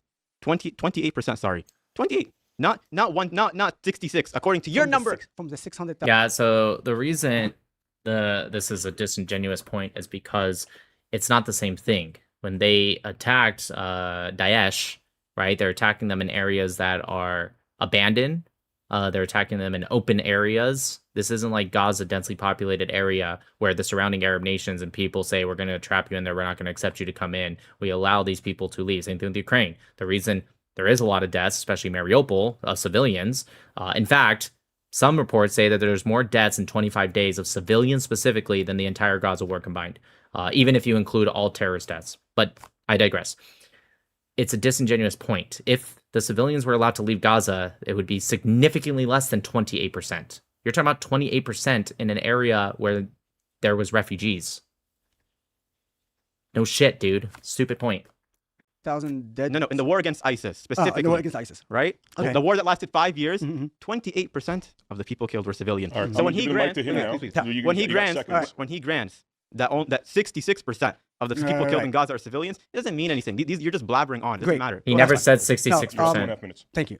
Please don't interrupt. Finally, knowing that you are, I hadn't known that you're actually someone who consider yourself a Palestinian from Gaza. You're not a Palestinian from Gaza. I'm Palestinian, and my family's from Gaza, and I don't understand. My citizenship isn't from Gaza. My Palestinian passport isn't from Gaza. Rafah specifically.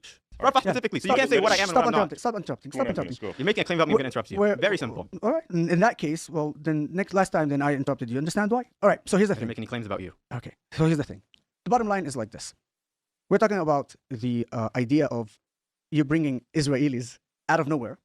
The topic's about Israel committing genocide. Of course I'm going to talk about Israel. If the topic is about Israel committing genocide, right, you said I have no self-control. Your people are workers. Who has no self-control? Don't insult me. I'm going to talk about your people. Look at her shaking her head in the back. You looked it up and found out it was right. Keep shaking your head. Exactly. And by the way, his father, who's a priest, doesn't approve of your marriage. Go ahead. All right. So now here's the thing. This guy is talking about sexual cringe. Harassment. When Hamas entered Israel and sexually harassed the Israeli women, I'm sure that this Palestinian here from Gaza will try as much as possible to hide it. I condemn it. Upfront condemn it. All forms of sexual assault. And when the Israeli hostages actually came and spoke about it, many of those Palestinians literally said that they are lying. I condemn it. I condemn it. I don't deny sexual assault. It's exactly the same thing. It's actually the same. Of course, I condemn any sexual even by the attack. Well, if they do, which we don't. There's a whole UN paper. A whole UN paper about the idea of sexual assault. Sorry, go ahead. You're going to keep interrupting. I'm going to interrupt. I'm going to give even further. So we're not going to finish this. But that's the thing. Every time I will come and say a sentence, the most important thing for them is to add their own sentence to detour and not allow me. When I said Hamas, this is the reason. They don't want me to speak about Hamas. When I speak about Hamas murdering and killing, they don't want me to speak about. He wants to speak about Israel. The obsession is about Israel because he doesn't want to talk about what the Palestinians are doing and how. Here we go. See, I haven't even finished saying the fact is that they don't. Of course, the statements are going to be about you, dude. You're the one he's debating. Want me to speak about the Palestinians Speak about Palestinians. because of the, see how well it seems like you're on edge. Habibi, calm down. Shway. Calm down. I'm calm. You're sweating. I'm not sweating. You need to calm down. I'm a person. I'm actually. You cursed my mom in Arabic. Thought I wouldn't catch it. You're the one who needs to calm down. Why? I actually go spoke ahead. to you in Arabic and I said niak. Go ahead. Anyway. Yeah, like I said, he doesn't speak Arabic. I can tell. And the fact is that you are referring to my sweat, dude. I'm a fucking Arab from the Middle East. What do you think? I'm an Arab from the Middle East. No. But I'm not. Can we stay on topic? You're more Swedish than I'm Swedish. 0% European, by the way. 0% European. It's fine, but you look more Swedish, dude. What the fuck? Wait, hold on. If you're 0% European, I was gonna say is he mixed, but he just said he's more Arab than Yosef, which okay. So I'm assuming he's saying he's 100%. So I wonder what this guy feels when people call Jews white colonizers. Because if the whole point, because the reason they call them white colonizers is like, how can you be from the Middle East and be so light skinned? Well, look at this guy. Look at this hand. This hand is so fucking white. Like it's almost as white as the fucking paper. Look at his face. Like, which by the way, totally could be. There's a lot of people from Levant that have light skin. I just think it's interesting. I'm still Arab. You stop stuttering. Look, we've departed the prompt. Could we return to the prompt, please? Thank you. That's fine. Here's the thing, guys. As I said, watch time after time. Every time I come to speak about the Palestinians, they're gonna interrupt me. Why? Because they don't want to speak about the Palestinians and their atrocities that they commit, and the crimes that they commit, and the sexual harassment that they did. They will show you everything about Israel. They will talk to you about Israel. Now, here's the thing. Do I think Israel is a perfect country? Of course not. Just like the United States is not a perfect country. Just like any other country in the world, they are not perfect. I'll even do more than that. Does racism exist in Israel? Of course. Discrimination exists in Israel? Unfortunately, it is. Just like here in the United States, just like in Europe, But the obsession of people, like anyone I'm debating right now, It's not obsession. I came here to The talk about obs- why Israel. The can't prompts you- are about Israel. It's not obsession. You Why told me come can't debate you Israel just with the sellout. shut Okay, up? So do you talk about anything else? Like if we were to go to your social media, would it talk about anything else? I'll come debate him. It's about Israel. It's not All an right, we obsession. got 30 seconds. I need No, to wrap it up. I got my minute back because he All right, interrupts me 1 time minute, after and then we time. wrap it up. Please No, don't the interrupt. obsession. You made your point. Let him wrap it up, please. No, the obsession is that we're saying it right now. Obsession. I can play that game as well, Habibi. Now, here's the thing.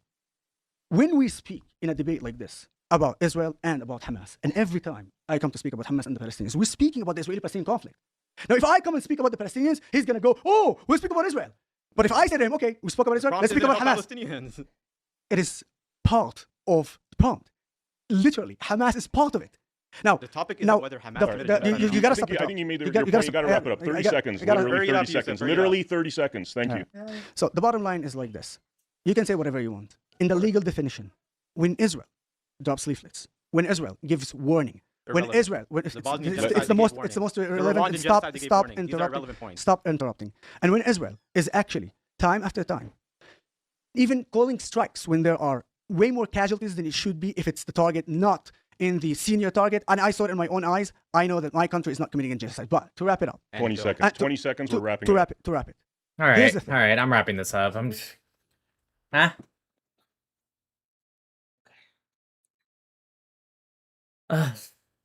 Jesus Christ. I'm gonna go to Mingle for 30 minutes, you guys. I didn't want to, but I have such pent-up energy with these fucking... This was an awful episode. Not to you, Yosef. Yosef, you did... Yosef, people say I have patience. Oh my god, dude. That new title goes to Yosef Haddad. But I have to just like... I have to. I'm leaving the flags up too. I have to, you guys. I can't do this. Hi, brother. Hi, what's up, dude? Hi, what's good, brother? How are you? What's up? Why are you speaking like that? I speaking normal. What's up, brother? What you want? How are you? How's it going with the human English things? Oh, great, dude. You're Australian? Australia. Yes, Australia. Why don't you have an Australian accent? I don't know, brother. I talk like this because I came here 2 years ago, not too long ago. From where? I'm from India. You're from India? Jokey. I'm from Pakistan. You're from Pakistan? Pakistan, yes. What's up with the kafia? I don't like showing my face. Yeah, but why don't you have like a Pakistani shamag? Why do you have the black and I don't know. white is Palestinian that they stole from Iraq? Iraq? Yeah, kafia comes from the city of Kufa. No, I'm not from Palestine. No, I know you're not. Nobody's from Palestine because it doesn't But exist. I like this one. It looks sexy. Can't tell this guy. I'm trying to figure out if this guy's a troll or not. What part of Pakistan are you from? I'm from Benton. Where? But where the fuck? How am I supposed to know what type of city they are in Pakistan, bro? What the fuck, con? Yeah, How do you you're expect- you're I'm trolling. actually- You're I'm actually Arab? Iraqi. I'm Iraqi. No, I don't think you are, because why wouldn't you just say you were Iraqi? Wallah, I'm Iraqi. Wallahi, I'm Iraqi. Wallahi, are you Muslim? Yeah, I'm a Muslim. Why? You know why, bro? This guy. You think you're what, Christian, yeah? No, I'm a Noahide. What is that? It's somebody who follows the 7 laws of Noah, believes in the one true God, the God of Israel. The God of Israel. Yes. Telling me there's a God of Israel, but there's no gods for other countries? Israel is not a... I mean, Israel is a country, but Israel is a person. You're Muslim, you don't know who Yaakov is? Or Yaqub is? Yaqub. Yes. Do you know what his Oh, the name prophet? is? Yes. Do you know what his... prophet? Yeah, you know what his name is? Yes, I Yeah, know his what name's name is. Israel. Do you His think... name is Israel? Yes. What? How do you not know this? You're the worst Muslim ever. Get out of Let me this ask guy, you, bro. in the Quran, when it says Bani Israel, what is that? The land of Israel. No, retard. It fucking means children of Israel. I know, Bani but Israel? Hey, retard. The Israel is a land. It's not a person, mate. It's not a No, person. dude, Israel is a person. The land was the 12 tribes of Israel, which were his kids. How do you not know this? Okay, so you believe in what? Can you just do me a favor? Can you just Google real quick, who is Israel? Google it. All right, let me see. Yeah. Yeah, Who is yeah, Israel? yeah, you should see. And then also learn how to speak Arabic and see what Bani Israel is. You're correct. There is a land that's associated with that. That is true. But it's a person. It's one of your prophets that you stole from the Jewish people. Israel can refer to a modern country in the Middle East. Keep going. Keep reading. A biblical person. What was that? A what? What did you say? A biblical person. Good person. That's a person. Yeah. Good job. I'm so proud of you, Habibi. Refer, Habibi, refer. Right, but if I say God of Israel, which is what I said, that would be the God of Abraham, Isaac, and Jacob, also known as who? Israel. Yeah. What you're telling me? Okay. So then who's the God of the other countries? It's not a country. It's a person, dude. Just type in who is the God of Israel? Or what is the God of Israel? Just Google that real quick. What is the God of Israel? Or Google, why does it say Israel in the God of Israel? Something like that.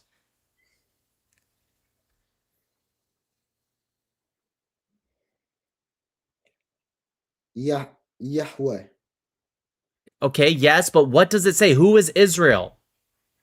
The God of Israel is Yahweh. No, I know that's his. God, jeez, you guys. Please, I really hope you're a troll, right? Like, this is not real. Please tell me you're trolling. I need that. Like, are you actually Muslim? Yes. Just like type in Islam. What is Bani Israel? I'll do it with you. Yeah, I believe right. that. Okay, children of Israel. Children of Israel. Now ask in the same AI chat, who is Israel? The children of Israel. Yes. Okay. But Israel doesn't mean he's a god. It's not a god. I didn't say Israel was a god. I said he is the God of Abraham, Isaac, and Jacob, also known as Israel. He is the God of them. I didn't say he was the God. So, okay. So what are you trying to tell me that you believe in? So do you believe in God or not? Did I not already say that, Habibi? No. Yes, I did. I did. You asked me, what is a Noahide? I said I follow the 7 laws of Noah and I believe in the one true God. I literally said that. So why are you coming at me for being Muslim? If I believe because your religion, right, if you want to call it that, your religion sniped off and stole from others and you claim to have some kind of authority as a religion that's really just a political ideology if you want to get technical. Right? Your religion is a pagan, stolen religion. And you guys took from the god of the moon god that the Arab pagans, before Muhammad was a thing, they had a moon god. You guys took from that, stole Jewish prophets, stole some stuff from Christianity, twisted it a bit, and then you made a religion out of it. Nah. Bro. Yes. What? Name one, other than Muhammad, name one prophet in your religion that's not Jewish. Or proto before. Name one. Prophet. Okay. I can name all name the one. prophets, bro. Yeah, name one. You can name every single one, just not Prophet Israel. Got it. Cool. Prophet Israel. What the fuck? Yes, that's Jacob. Jacob wrestled with the God and he became known as Israel. It's in the. Oh my God, dude. I can't believe you don't know this. Okay, anyways, can you just give me what prophet is not Jewish? Or before Jews, like Abraham? First of all, before that, yeah? Jewish or Israel used to be Palestine. Okay, no, incorrect, but you're also ignoring my question. Palestine is a European word that was written about by Herodotus, who was Greek, and it later came into official aspects by Roman Emperor Hadrian. Most of our prophets were from the land of Israel. I thought you just said it was Palestine. Okay. Yeah, because you're saying it's Palestine. What does the Quran call it? Does the Quran call it Palestine? Oh, fuck me dead, bro. You're pissing me off. Does the Quran? I just want. Oh, I can't. Free Palestine. Why is there nothing in your room? Are you being held hostage right now? What? Push ass, boy. Assalamu alaikum. Hello. How old are you? 18. Why does your hair look like it's sitting on top of your head? Bro, I didn't make my hair today. Just forget about it. I'm just saying it looks like it's sitting on top instead of being. Anyways, are you Muslim? Or why'd you say salam alaikum? Alhamdulillah, yeah. You're not supposed to say salam alaikum. You're not supposed to wish peace upon people who are not Jewish. Muslim.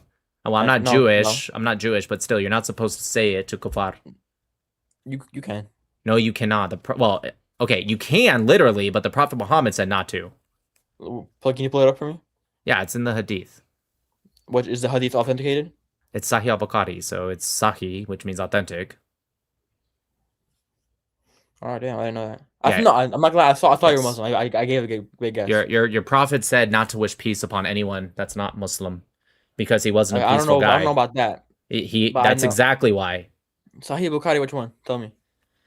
Look, there's like 7,500 Sahih al-Bukharis. I can try to find it, or you can also put in a little bit of effort and Google it. Like, I can Google it for you if you don't know how to use Google, but I'll find it. Maybe Sahih Muslim.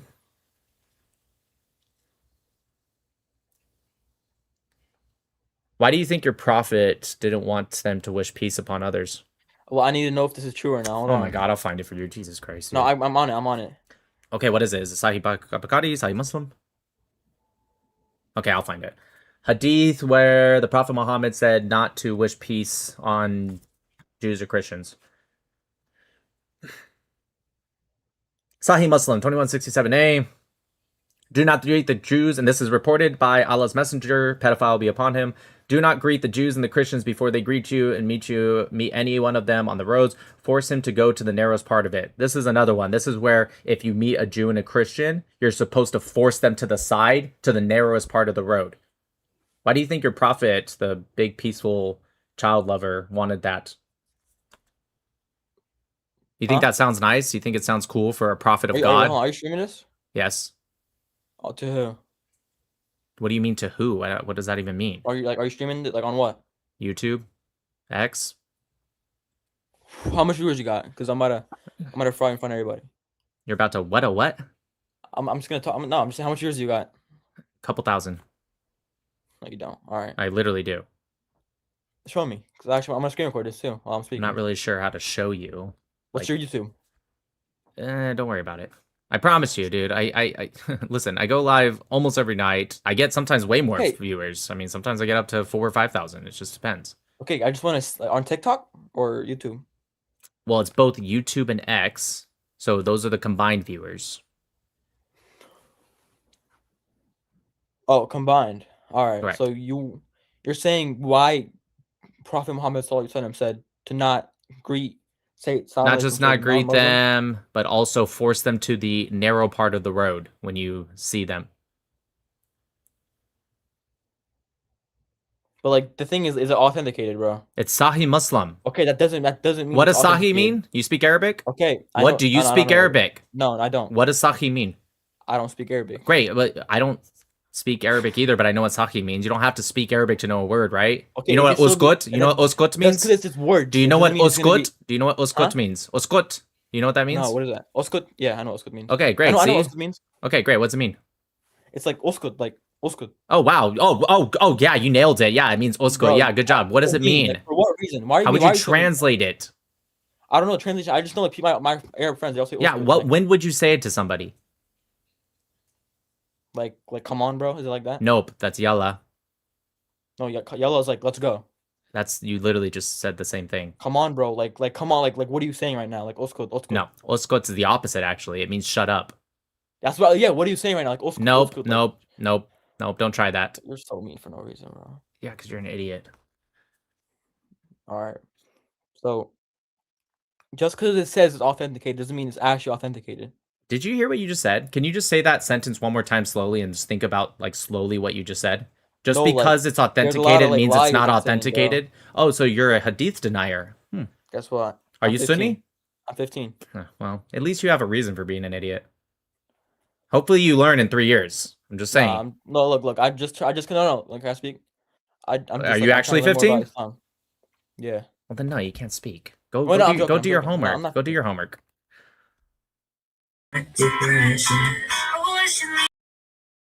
Every fucking time.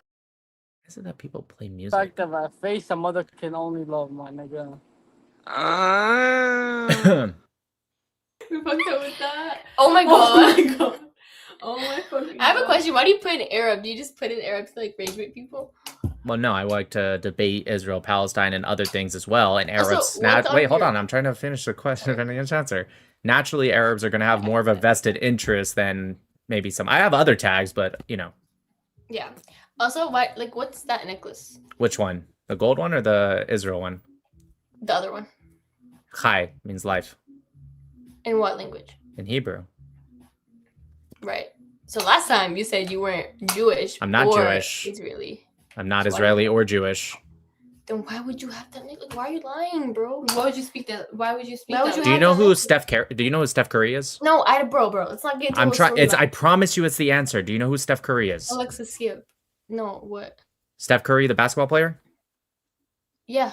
Yeah, he has Hebrew tattooed on him. He's not Jewish or Israeli.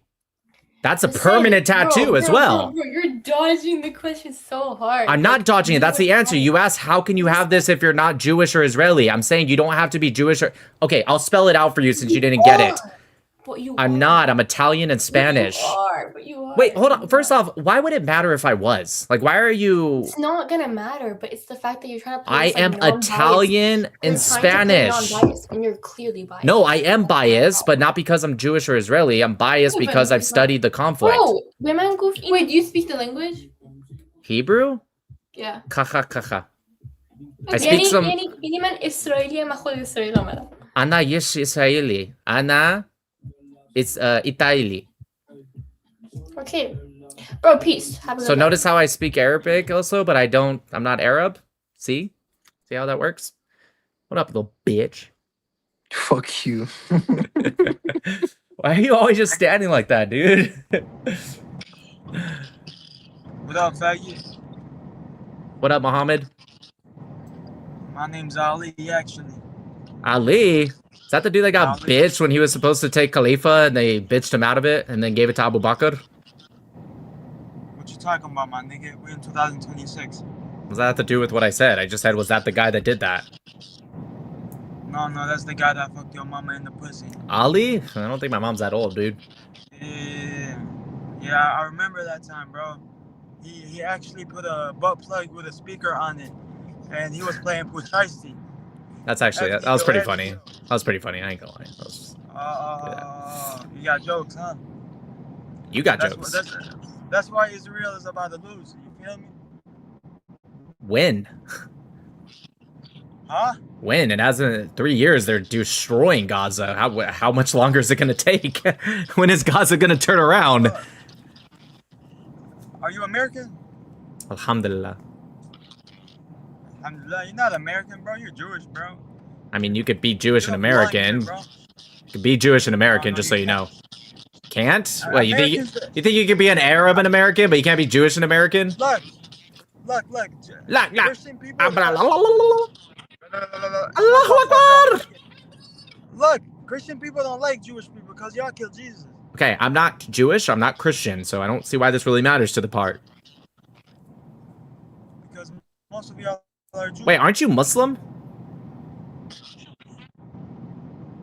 No, I'm Buddhist. Why did you take so long to answer? Are you ashamed of your religion? No, I'm not ashamed of my Yeah, you're ashamed. What kind of You're question is that? ashamed. Ashamed. Hey, your brother. Say Muhammad's a false prophet then. Say Muhammad's a false prophet. Say Muhammad's a false prophet. How is he a false prophet? Well, if you're Buddhist, you wouldn't think he's a real prophet, so what's the problem with saying it? Just say it. How? What do you mean, how? Is Muhammad a fake prophet? How? If you're a Buddhist, then you would say he's a fake prophet, just like a Christian would say he's a fake prophet, or a Jew would say he's a fake one. Why can't you? Fucking stupid. Bro, Buddhism is not a religion. You stupid. Right, that's the point. So if you're not Muslim, you're proving me right. You're proving you don't realize how dumb you sound. You're proving me right. If you're not Muslim, okay? No, you're slow. Buddhism is not a religion. Well, just so you know, there's actually two sects of Buddhism. One is a religion. They actually do believe in a god. One doesn't. So you're actually stupid. But that being said, if you're not Muslim, it is irrelevant of what you are. You would still believe he's a false prophet.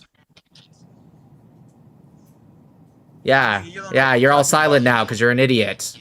You don't know what You don't know what I'm talking about.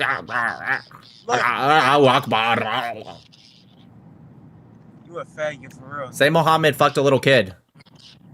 He did not. Oh, how would you know? You're not Muslim. Search on Google. Sahih al-Bukhari 5133. Sahih al-Bukhari 5134. Sahih al-Bukhari 5134. I don't need to search it. I have it. Sahih al-Bukhari 5134. I'm talking about something else. Search the people back in the day. How they used to fuck little girls. That's why the 54-year-old prophet fucked a 9-year-old, because people back in the day did that, except they didn't, because that's fucking weird. Is that what you're gonna say? He had to fuck a 9-year-old because people back in the day did it?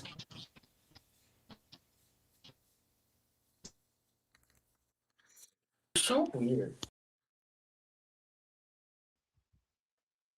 Oh, it's you.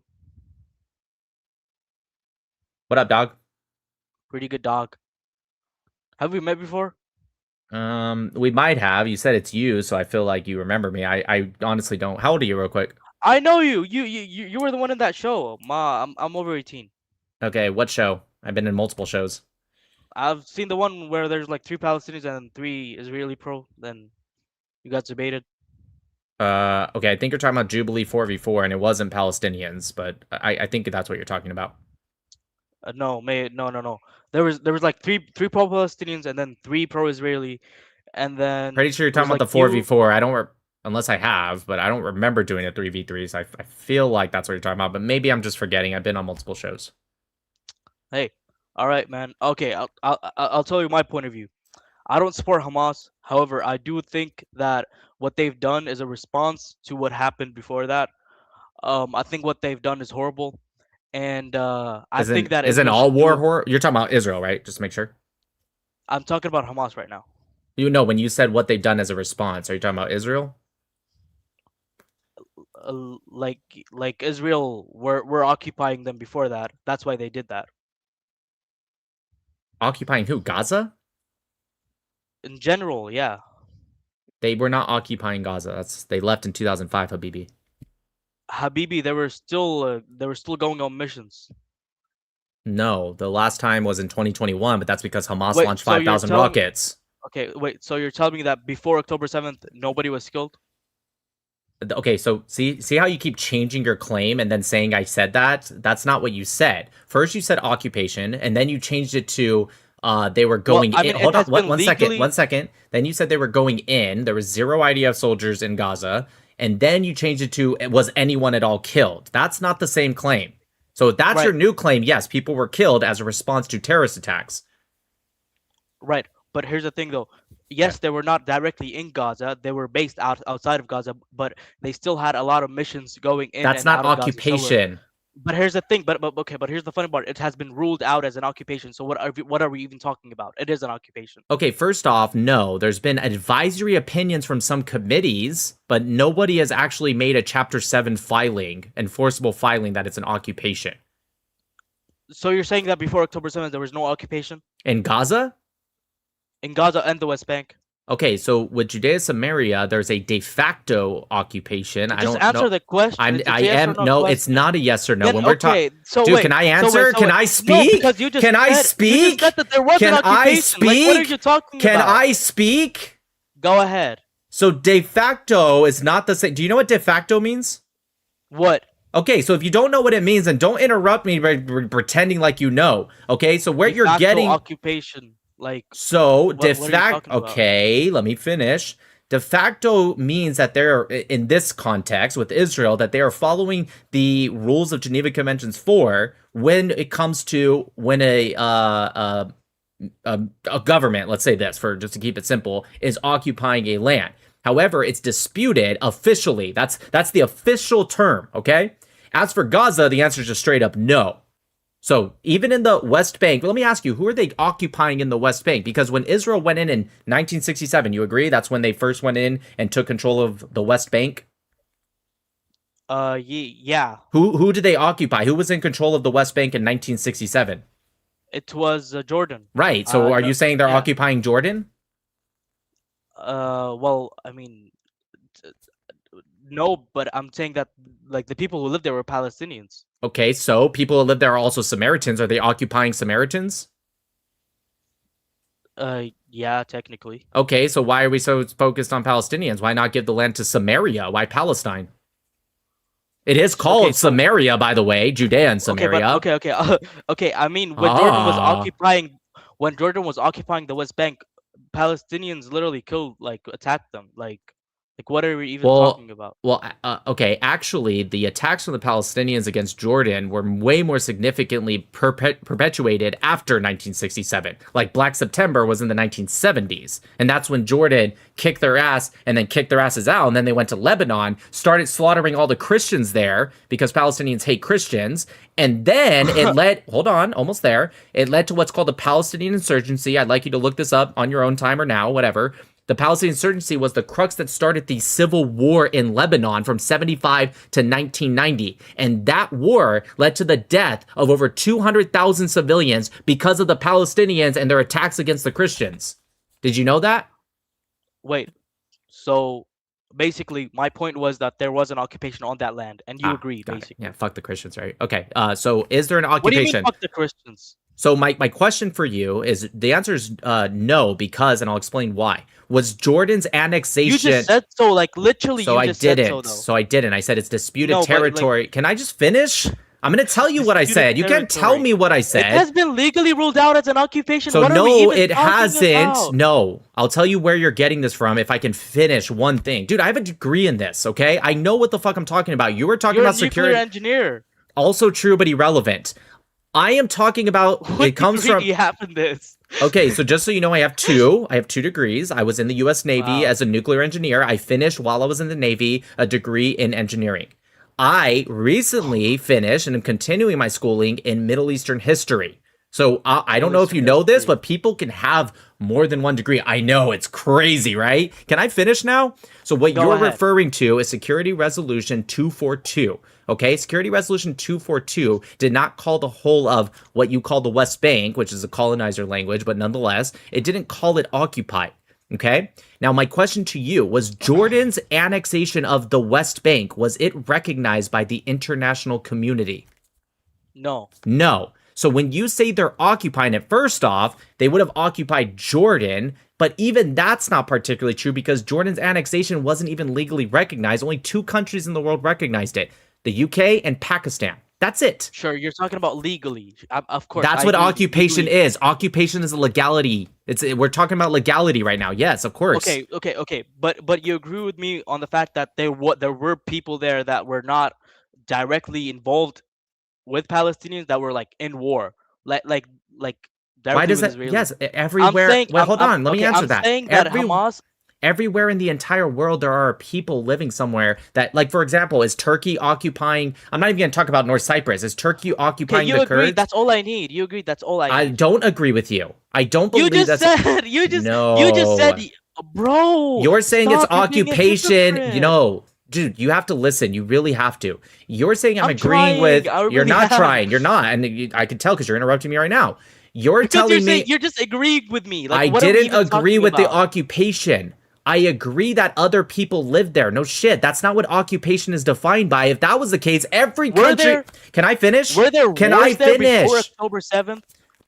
Yes, of course, but this is irrelevant to the Were last there- thing you just said. Can I just finish, dude?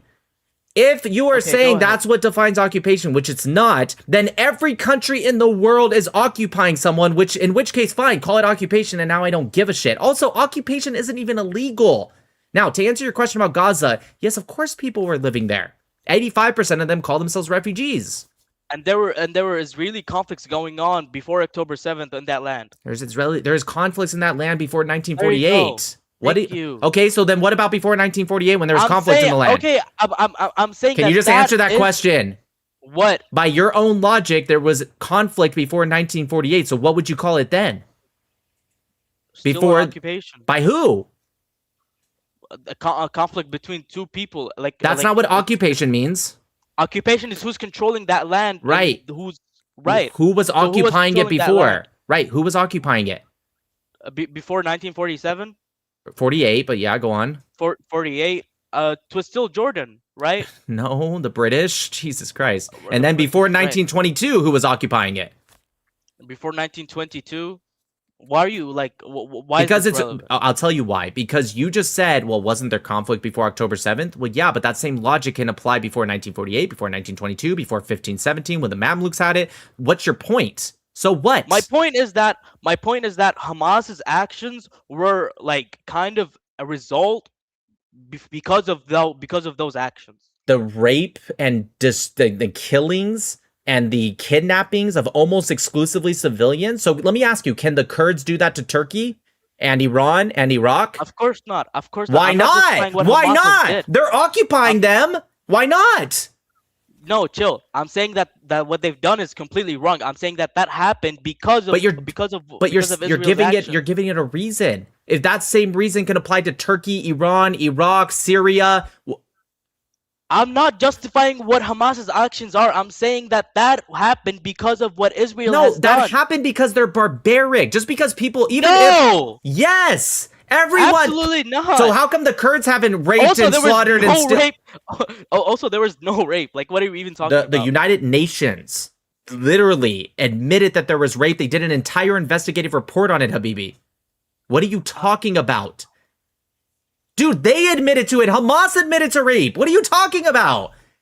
Bro, there were people saying that they were raped and like reports and stuff like that. But the UN went in with a special rapporteur and did an investigation and found 6. And by the way, it was just an interim. It wasn't even a final complete report. They found 6 areas where rape and necrophilia happened. You know what necrophilia is?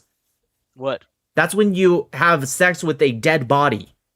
What the fuck? Yes, they found that. The UN, who, by the way, is very anti-Israel, they even admitted to it. In what world do you... Why do you think the UN is anti-Israel? Okay. Okay, that's an insane claim, but I'll answer you. What country has the UN condemned more than every other country combined in the past 25 years? Israel. Right, so you're saying they're pro-Israel? Condemned as in like official condemnations, not even like come on a micro quick and say I condemn, like official. I understand. Right, more than China, who has concentration camps, more than Cuba, North Korea, Russia, Syria, all of it combined. Okay, but here's combined. But here's the thing. Why did they even go with that condemnation? That's not the point. You challenged. People voted upon it. Yes, mostly Arab countries, true, but that's not the point. You laughed at me by saying, "Oh, you think they're anti-Israel?" I think that's pretty apparent. It's a democracy. It's a democracy. It's not a. First off, that's not true. It's not. The whole world is anti-Israel. That's literally not true. It's not a democracy. We're not just. Can I finish? Can I talk? Can I speak? It's not only voting. It's not only a voting system. You're incorrect. That's a general assembly, which in some cases could be the case. Most of the time, it's not. Hold on. I can already tell you're about to interrupt. I'm trying to correct you because you don't know what you're talking about. These are special committees. They are not voting systems. You're incorrect. So you're saying that they just did that because they hate Israel? There are a lot of... Who's Francesca Albanese? Do you know who that is? Yes or no? It's a yes or no question. Okay, first off, when we're talking about something like legality in international communities, it's never a yes or no question. There needs to be explanation. I know Arabs... Okay, say yes and then give an explanation. Sure, no problem. No, yes, sure, no problem. Yes, do you know who Francesca Albanese is? Who's that? I don't know. Okay, special rapporteur in the United Nations has literally said stuff like the Jewish mafia controls the whole world. Okay, she has not Israeli, not Zionist, Jewish. That's what she said. You can look it up. She has consistently released reports that, by the way, have been debunked by actual committees themselves, where she said 680,000 Palestinians have been killed in Gaza. 380,000 of them were under the age of 5. You want to know how it was debunked? Because there's not even 380,000 under 5-year-olds in Gaza. So it's literally impossible. If Israel killed every single under 5-year-old in Gaza, you still wouldn't come to the number. This is a UN, not just some random UN member. This is a special rapporteur that said that. Correct me if I'm wrong, but didn't literally the IDF come out and say that 83% of the people that they killed were civilians? So no, nope. So what you're talking about is Yuval Abraham's report, who said he had a leaked IDF database, never released it, never showed it. Hold on, I'm answering you. See, this is a problem. This is a problem. Laughing. Yeah, you're laughing because you're ignorant. I'll tell you why. I'll tell you why, okay?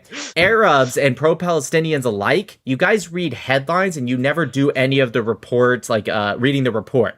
So the IDF never came out and said that, nor can you ever find an article that said that.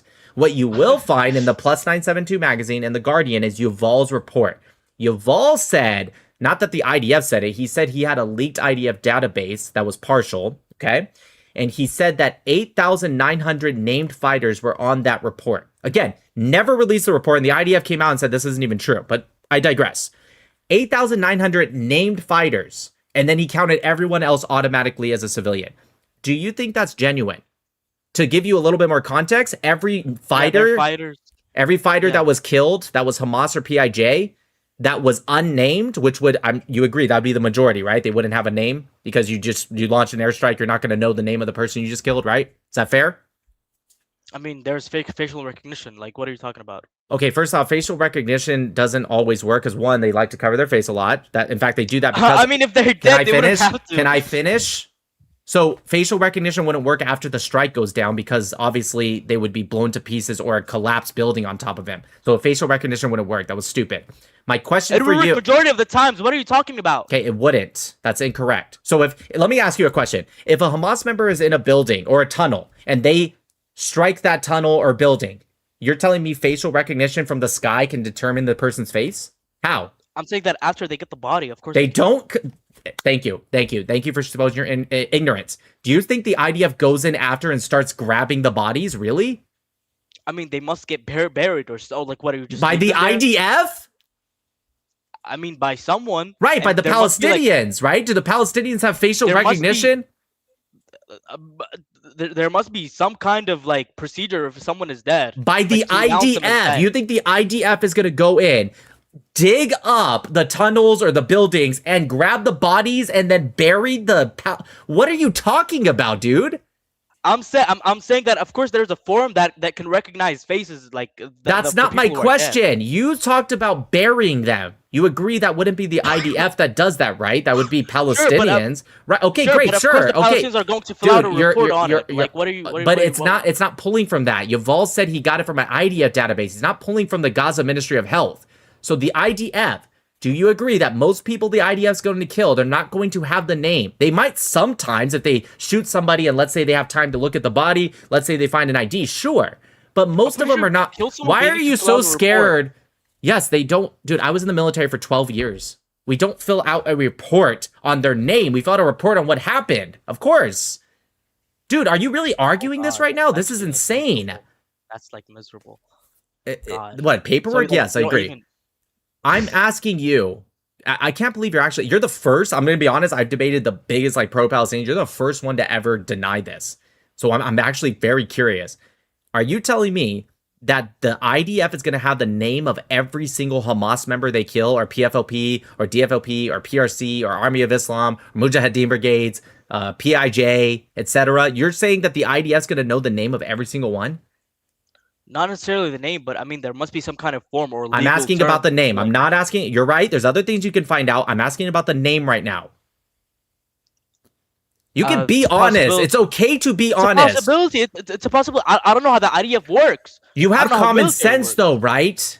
If common sense says yes. I mean, I would assume that if it was a soldier that would kill someone, of course I'm going to like at least know their name and pull out. Why would you know their name? How would you know their name? Please use some. I know you're not. How else would I fill out a report on it? These guys are so fucking retarded. Okay, I'm asking you a question. All right, I know you've never been in the military. I can tell, but just use a little bit of common sense. Just use a little bit of common sense, Habibi. Okay, you're looking at a computer screen, right? You're operating a drone. Okay, and you find somebody. You find out they're Hamas, maybe because they're next to launchers. Whatever the case, you track them. Doesn't matter. You know that person's Hamas or multiple people. Okay, they go into a building. You tell your commander, he authorizes a strike on that building. You push the button, boom. Tell me with common sense that I know you must have, of course. How would you know the name? No, of course not. That is the majority of the people that are killed. They're not killed by... Okay, even if it was a gunshot, you still wouldn't have the name. But hypothetically, you understand most people are killed by airstrikes, right? By far. Yeah. Okay, great. So now you just admitted, finally, after pulling so many teeth, that they, of course not, I'm quoting you, would not have the name. So, do you know what Yuval calls those people that are killed fighters but don't have a name in the database, at least? Do you know what he calls them? What? He calls them civilians. Civilians? Yes. The fighters? Correct. He calls the fighters. By the way, If you read the Actually- report, yes, hold on. If you read the report, he also calls anyone that's not Hamas or PIJ civilians automatically. He doesn't call PFLP, DFLP, PIJ, Army of Islam, Mujahideen brigades. He doesn't count any of them either. So when The you talk majority to... of okay, but come on, let's be realistic. The majority of terrorists in Gaza are Hamas. Well, okay, true, but irrelevant because a couple things. He's Very- going. I'll very tell you relevant. why. I'll tell you why Because it's if they ruled irrelevant. him- Can I speak? I'm going to tell you why it's irrelevant. It's irrelevant because he's going off of. First off, we have to assume Yuval's even telling the truth because he never released his findings. He just said, "Trust me, bro." I swear. Go look at the report. He never releases it. But even if we assume he's telling the truth, he found a secret database. It's a partial database, dude. It's not even the full one. So you think database? correct. And so he finds he only counts named fighters of 2 terrorist organizations. That's it. He doesn't count any collaborators, which do you agree a collaborator deserves to die? If they're a collaborator? Yes. Yeah, if they're like trying to kill someone, yeah. Yeah. Or let's say holding a hostage or providing aid to Hamas, whatever the case might be. Okay. Yeah. Okay, perfect. You know what he calls them in the report? He calls them civilians. So that 83% was counted. Wait, no. Okay, Sure. he actually distinguished between fighters and civilians. Like He like does fighters, I not. would He does assume that not. the You never people read the are fighting. report. Don't pretend like you did. He doesn't say fighters versus civilians. He says Hamas Actually, and that's- PIJ.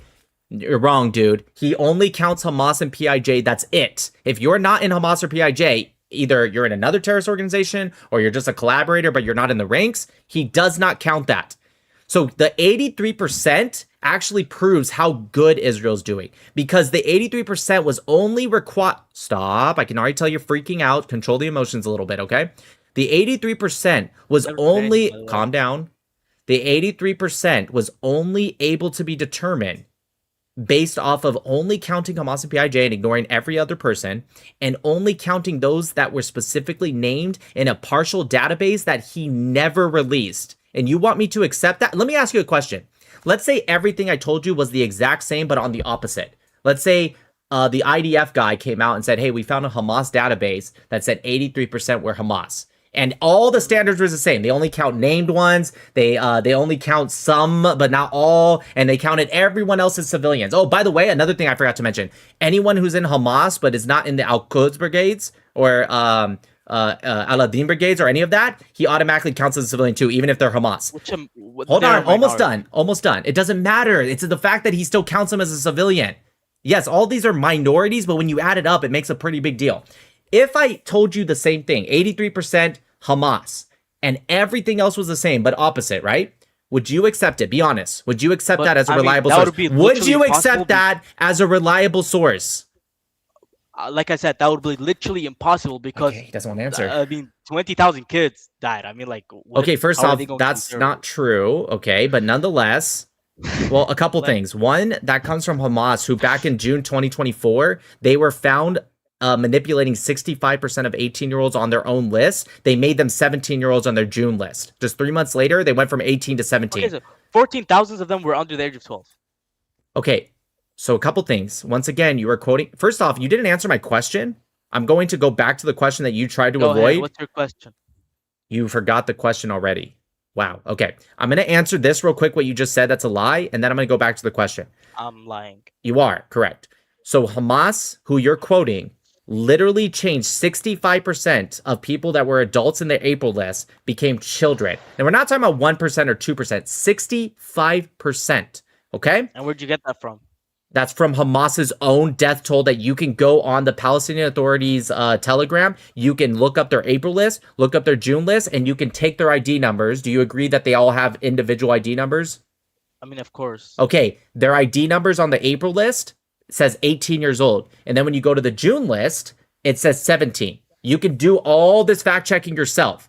You agree, people don't go backwards in age, right? That's fair? Of course not. Okay, good. Well, they think so. Now, my question to you, would you, and be honest, just try for once in your life. You don't have to be pro-Israel. You can still continue to hate Israel, but be honest. Would you accept that standard, that 83%, if it was the exact same thing but on the other side? Actually, I accepted, like I would give props to Israel on that. No, would you? Holy shit, why is this guy not answering the question? If everything I told you which I promise you, if you go look it up, I spoke the truth the whole time. If that same fucking thing, and try your hardest to pay attention, because I'm asking a very specific question and it's getting so hard. Are you sure you're over 18? Because you're like really fucking dumb, dude. I'm saying if the same thing but the opposite. So if the IDF came out and said 83% of the deaths were Hamas, right? And you looked into the report and you said, wait a minute, you're only counting named. You're automatically counting unnamed as Hamas. Those could be civilians. You're talking about a database that you don't even show us. It's partial. Hamas came out and said the database isn't real. All the same things, but opposite, Habibi. Would you accept that report as factual? No. Thank you. Holy shit. That took fucking forever to get you to answer. Okay, but so like there's a lot of settlers that are not getting prosecuted in the West Bank. How? Wow. What a fucking what a pivot. Holy shit. Okay. So why would settlers be prosecuted? Because they're illegally settled there, maybe. So and because no. they're burning down mosques and buildings. Okay, well, if somebody cars. burns down mosques, they absolutely do get prosecuted. In fact, just last week, they literally sent it. Relax. Why are you being so performative? Dude, relax. Habibi, khalas. I didn't even say anything. It's not what you said. I didn't say uskut. I said khalas. Don't pay attention to me. I didn't say Stop. I didn't say uskut. Why are you? Do you speak Arabic? You're from the UAE. Okay, so why are you saying it like I said to shut up? I didn't say shut up. Anyways, back to what I was saying, right? So just last week, the IDF actually just sent in a whole special force or special team specifically to prosecute people, and I agree with that. But that's not what you said. You said settlers, and you said they're illegally settling. Do you know what the Oslo Accords is? Yeah. Can you okay? Tell me a little bit what it is? Put it like that, but like. What do you mean if I put it like that? It's internationally recognized and was signed by the Palestinians. What do you mean put it like that? So you're saying that settlers can go in area B, A, B, C, A. Not A, B, A, and they don't go in A. They're not allowed to. Only Palestinians can go into Area A. Right. All of the settlements that you're talking about, all of them are in Area C. Every single one, which is in accordance with the Oslo Accords. So none of them are any. So none of them in area that are in Area B. So that's what happened last week. There was some settlers who they tried to put up an illegal outpost in Area B. Guess what? Israel said no. They sent them in, arrested all of them, and tore down the outposts. So you're talking about official settlements? No, dude. They're all in Area C, which is in accordance with Oslo II, signed in 1995 by Yasser Arafat. Okay, what about the settlers that entered and were like there was like 100 settlers and they were like started burning buildings and shit and like breaking cars. Okay, there wasn't 100, but yes, they get prosecuted too. And if for some reason they don't, actually a lot of them don't. Wait, I'll explain this. Okay, I'll explain it. I'll explain all of it. Okay, because I know this way more than you do. Area B is a gray zone, and I'll tell you why. Because Area A, in accordance to Oslo Accords, is controlled by the Palestinian Authority completely. Now, overall security still lies with Israel, and they work with the PA at times, but I'm talking about the social, governmental aspects, is Palestinian Authority, okay? Area C, they can only give like traffic can you just... tickets. Dude, wait. No, they don't just give traffic tickets. They have an entire security team and special units. What are you talking about? Dude, listen, I'm going to be real with you. I appreciate the confidence a little bit, but you don't know what you're talking about. Stick with UAE politics, dude. You're just stressed.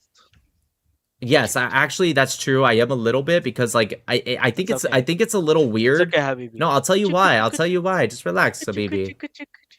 He's projecting right now. Anyways, I'll tell you why I'm a little stressed. Because you guys are Arabs. I'm a fucking white dude from America. I'm not Jewish. I'm not Arab. I think it's sad that I have to teach you guys your own religion. I have to teach you guys your own politics. I have to teach you guys your own entities. All of that. I think it's insane.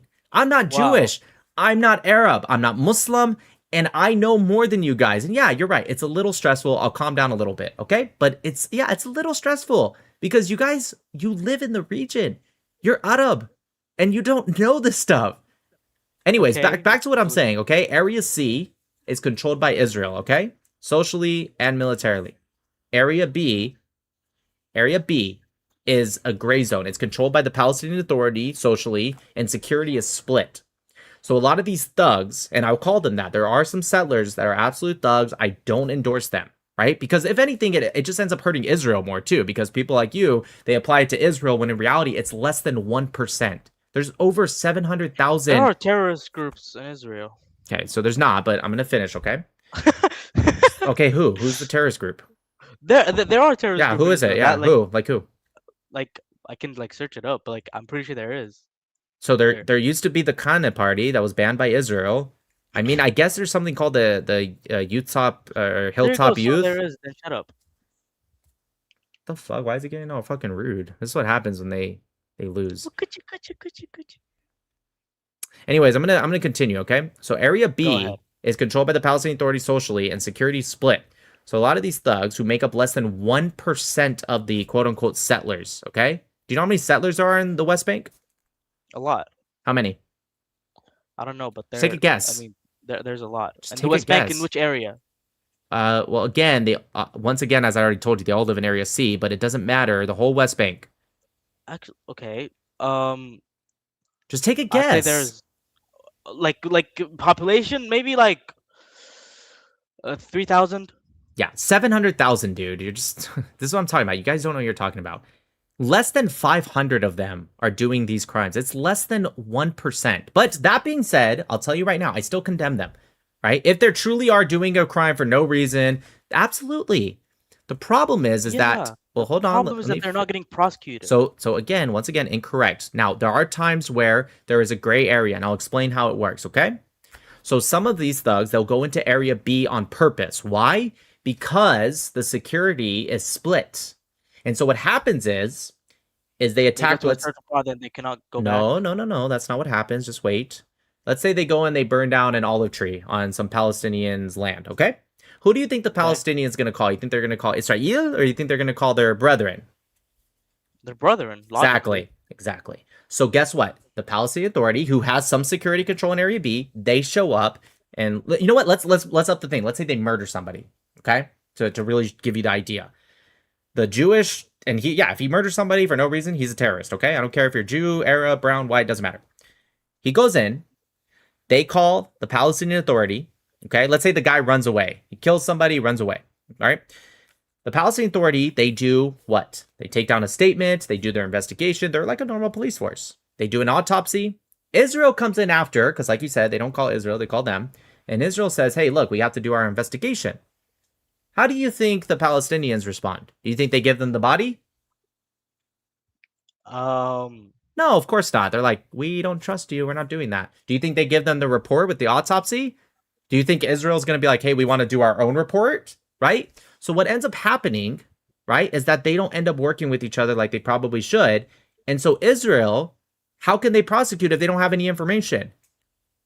Oh, okay. I'm not saying that's a good thing. I'm giving you the reality on the ground. Now, there are times where they do prosecute because Israel does get the information. And guess what?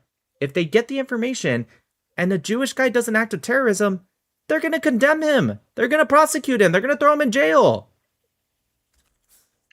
I'm just saying that we don't see that enough happening. Because it's less than 1%, dude.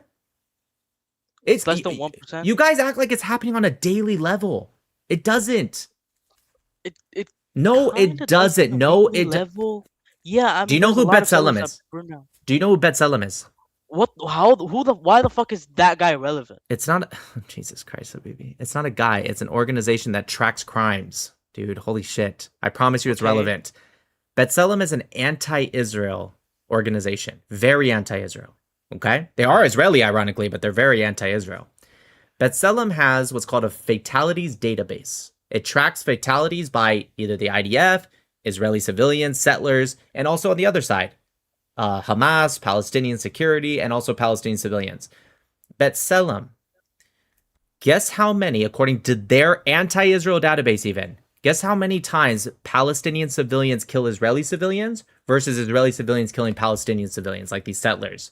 Guess how many times more?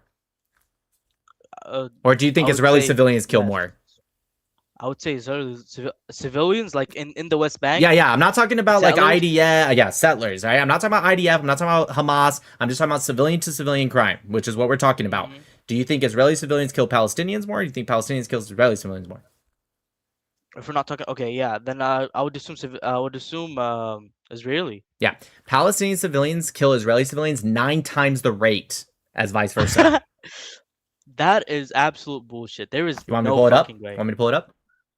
That there is no, because like Let's there pull is it up. nowhere. Because if that was the case, then we would see Israel like getting on Israel's That's on Palestinian dude, asses. that's the point. Why is it? Just ask yourself, why is it that there's such a campaign on social media and media itself to trick people like you into thinking this is a bigger problem? I'll show you right now. I'll show you. Look, we'll look at B'Tselem. I'll show you that they're anti-Israel, okay? Look, here's B'Tselem's website. As you can see at the top left, right? It says B'Tselem. I'm going to go to the very bottom. Okay? This is what they said. This is B'Tselem's website. Can you read it? Israelis recognize an apartheid and occupation. That's probably more than enough. Do you agree they're anti-Israel? Yeah. Okay, good. I'm going to go to their fatalities database. Okay? B'Tselem fatalities database. Okay? So it's loading right now. Okay, so still on B'Tselem, as you can see in the top left. Okay? Yeah. Okay, so when we go, they have a whole database. So Palestinians killed by Israeli civilians, Palestinian civilians killed by Israeli civilians, the total is 134. Do you see that? You agree it says 134? Yeah. Okay. Now we're going to go to Israeli civilians killed by Palestinians. You agree it says that? Yeah. What number Israeli does it say? civilians killed by Palestinians, Right. 900. 900. Do you agree that's 9 times or about 9 times the rate? You agree? I don't think Basic that's math? accurate. You don't think what you just admitted was... Why would they be inaccurate in Israel's favor? They're anti-Israel, dude. It's like it just does not make sense. It does make sense if you know the truth. You're just brainwashed because True. you Wait, just follow give me- what everyone says. Give me okay, like if that was the case, then I would see like Israel's media going on like Palestinians killing settlers. Okay, so Israeli I don't media see that. and also other media does talk about it, but that's not the one that's going to be amplified, is it? Amplified. Dude, I just showed you. Let me ask you something. Why Go would an ahead. anti-Israel organization, which you admitted they're anti-Israel, and they are, why would they lie in favor of Israel? Why would they do that? They want to. I would say that they want to look stronger. Why would they want to... Who would look strong? What are you saying? I don't know what you mean by that. I B'Tselem? would say that, like, yeah, Why would 'cause, like- B'Tselem look stronger? because aren't they like directly with Hamas and stuff like that? Well, okay, they're not with Hamas, okay? I said they were anti-Israel. That doesn't mean they're Hamas. I'm just saying, like it's No, they're not with Hamas. I'm weird. telling you, they're not. They're just a human rights organization. That's it. They're like lawyers, legal stuff. Like that's it. They're not Hamas. Okay. By the way, they pull the fatalities database. They source all of it, just so you know. They source it from the actual official databases. And you can go on. They can do Palestinians by Palestinians. Look, here's Palestinians killed by Palestinians for suspected collaboration with Israel. 138. Palestinian by Palestinian. Yes, because they suspected them for collaborating with Israel. Here's just Palestinians killed by Palestinians in total. Almost 800. 8 times the rate Palestinians have killed Palestinians than Israeli civilians have killed Palestinians. That is crazy. Palestinians executed by Hamas. Palestinians executed by the PA. Dude, maybe you guys should focus on you killing each other before you start blaming the Jews. Okay, first of all, I'm pretty sure that everyone in the world right now hates the Jews. Okay, well, I'm not Jewish. I don't hate the Jews, but probably everyone in the Arab world, that might be true. Not literally everyone. I don't hate the Jews personally. I do hate terrorists though. How do you define... Okay, you know what? Okay, listen. Terrorist is someone who's creating terror, and they're not getting Oh, prosecuted wow, for it. that's and awesome. and Yeah, that's my whole oh, point. yeah. Just totally... Just project all of your guys' fucking feelings, dude.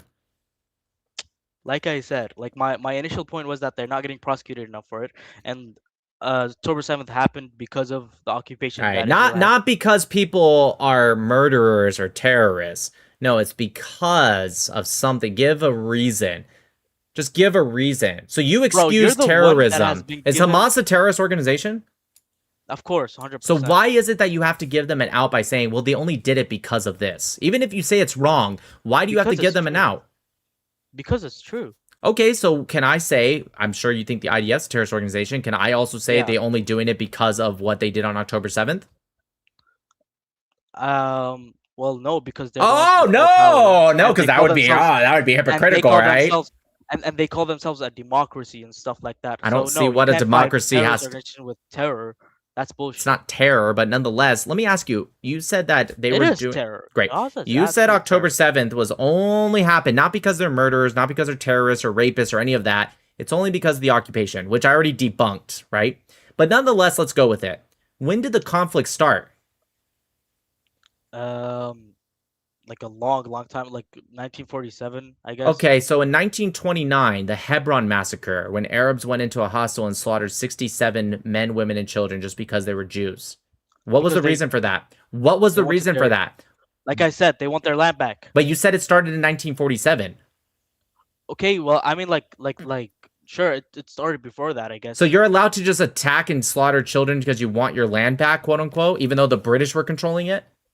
Why didn't they go and kill the British? Why would they kill the Jews? The Jews didn't even have Israel at that point. So what do you mean get your land back? You're not allowed to kill civilians. That's not what I'm asking you. You said it's because they want their land back. This is 1929, dude. This is before Israel. So you're just saying Jews being on the land is good enough? Wait, so you're telling me that just because Jews were on the land and 1929. You agree that's before Israel, yes? By almost 20 years. Bro, Israel was there before that. Israel, the modern state. Okay, Jewish people. You're talking about the modern state of Israel, yes? Yeah. Okay, this was almost 20 years before that. They went in and slaughtered while they were sleeping children and women and some men. What was the reason for that? Israel was not created in a day.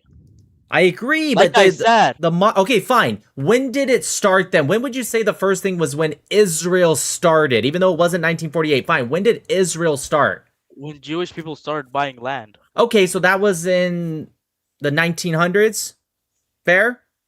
Something like that. Okay, so in 1881, okay, this is before, by the way, Zionism, at least political Zionism, because that was in 1897. So even before that, in 1881, this was during the Ottoman Empire, they actually signed a declaration to prevent any Jews from going into the land. They forced Jews in Haifa. You know where Haifa is?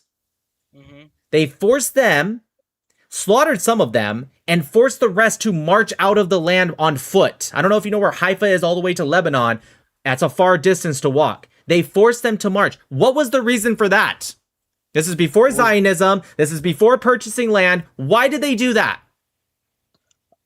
Because they wanted their land to be Islamic place. Oh, is that what Islam teaches? I didn't know that. Please tell me. You're Muslim, yeah? Tell me, how does Islam teach? What are you supposed to do to the Jews and the Christians? I don't know anything about Islam, so please tell me. No, okay. You're not supposed to kill them. Oh, but, okay. I mean, if they live in their area, they're supposed to pay jizya, I guess. Okay, so why did they slaughter them and why did they kick them out? How about we go back further? Let's go back further. Let's go back further. 1517 Hebron massacre and 1517 Sfat's massacre. That is 1500s. What was the reason for that? What happened there? They massacred Jews in Hebron and Sfat. Hebron is in what is today what you call the West Bank. Sfat is up north. What was the reason for that, Habibi? I mean, I would assume that in the 1500s there were animals like everywhere. So, well, the Jews weren't killing them. Were the Jews animals, or was it just the Arabs or the Muslims? Can you help me out here? I'm saying that like people were not as democratized and as smart as now. Okay, so at what point were they smart and democratized, whatever that means? No, because they weren't able to. I'm just wondering if you can give me a year of when they were democratized. Like what time? 1500s, 1600s, 1700s? Like I said, none, because they were not able to. I'm confused. You're saying no one's ever been democratized ever in history? What are you saying? No. I'm asking you what year did it start? Like democracy and stuff like that? It probably not just democracy, just not being animals. Just not being animals? Maybe in like the 1700s or like maybe in 2022. 2022? So everyone was animals in 2021? No, okay. No, 2020. You're supposed to go before that, which is 2019. But I mean, like there were like a lot Oh, of so you're saying wars in 2018 everyone was animals? What are you saying right now, Habibi? Like, No, what is? I'm saying okay, not okay. I rebuke that one. I say like about the maybe the 1700. Okay, 1700. La. So in 1848, right? They signed a declaration to kick out any Jew that was old enough to bear arms out of the 1848. Yes, 1848. So this is after 1700, but this is before. I'm trying to find the perfect date because you keep giving excuses. Well, that's because they were buying land. Okay, what about before that? Well, that's because they were animals. So I'm trying to find the exact date because I can pick every year from 1500s all the way to 1948 with Israel, and I can show you when Arabs were slaughtering Jews for being Jews. And I want to know what your excuse is going to be. I want to know at what point you go, okay, I can't give an excuse for that. I'm just wondering, what was the reason for 1848? What was that reason? 1848. Yeah, they weren't buying land. They weren't buying land. They slaughtered many Jews. They attacked many Jewish businesses, and they signed a decree to kick out any Jew that was old enough to bear arms, which I would argue is maybe 13 and older out of certain areas, including Jerusalem, by the way. What was the reason for that?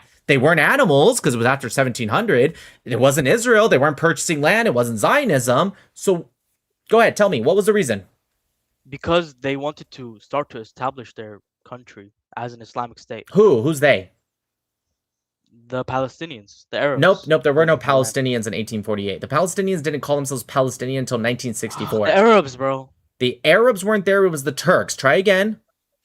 The Turks? Yep. Wait. So who did it to them then? The Turks. But they're Muslim. Okay, no, you can't do that. Like, you're talking about the Ottoman Empire massacring the Jews. Oh, is that not good enough? Oh, I'm sorry. I thought we were talking about Muslims right now.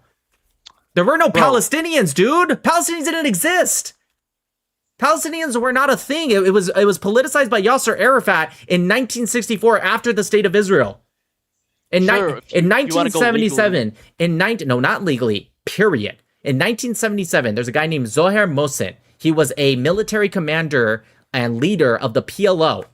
Okay? I know you got to go. I'm going to say it real quick. Zohar Mohsen said to the Dutch in a newspaper, he said, there is no such thing as a Palestinian. He said, the only reason we even claim to be Palestinian is because someone said it. He is the leader. He was still calling themselves He was one of the leader of the PLO. This isn't some random guy. This is the literal PLO, the Palestine Liberation Organization, the very first Palestinian organization that was exclusively for quote-unquote Palestinians. Okay? Huh?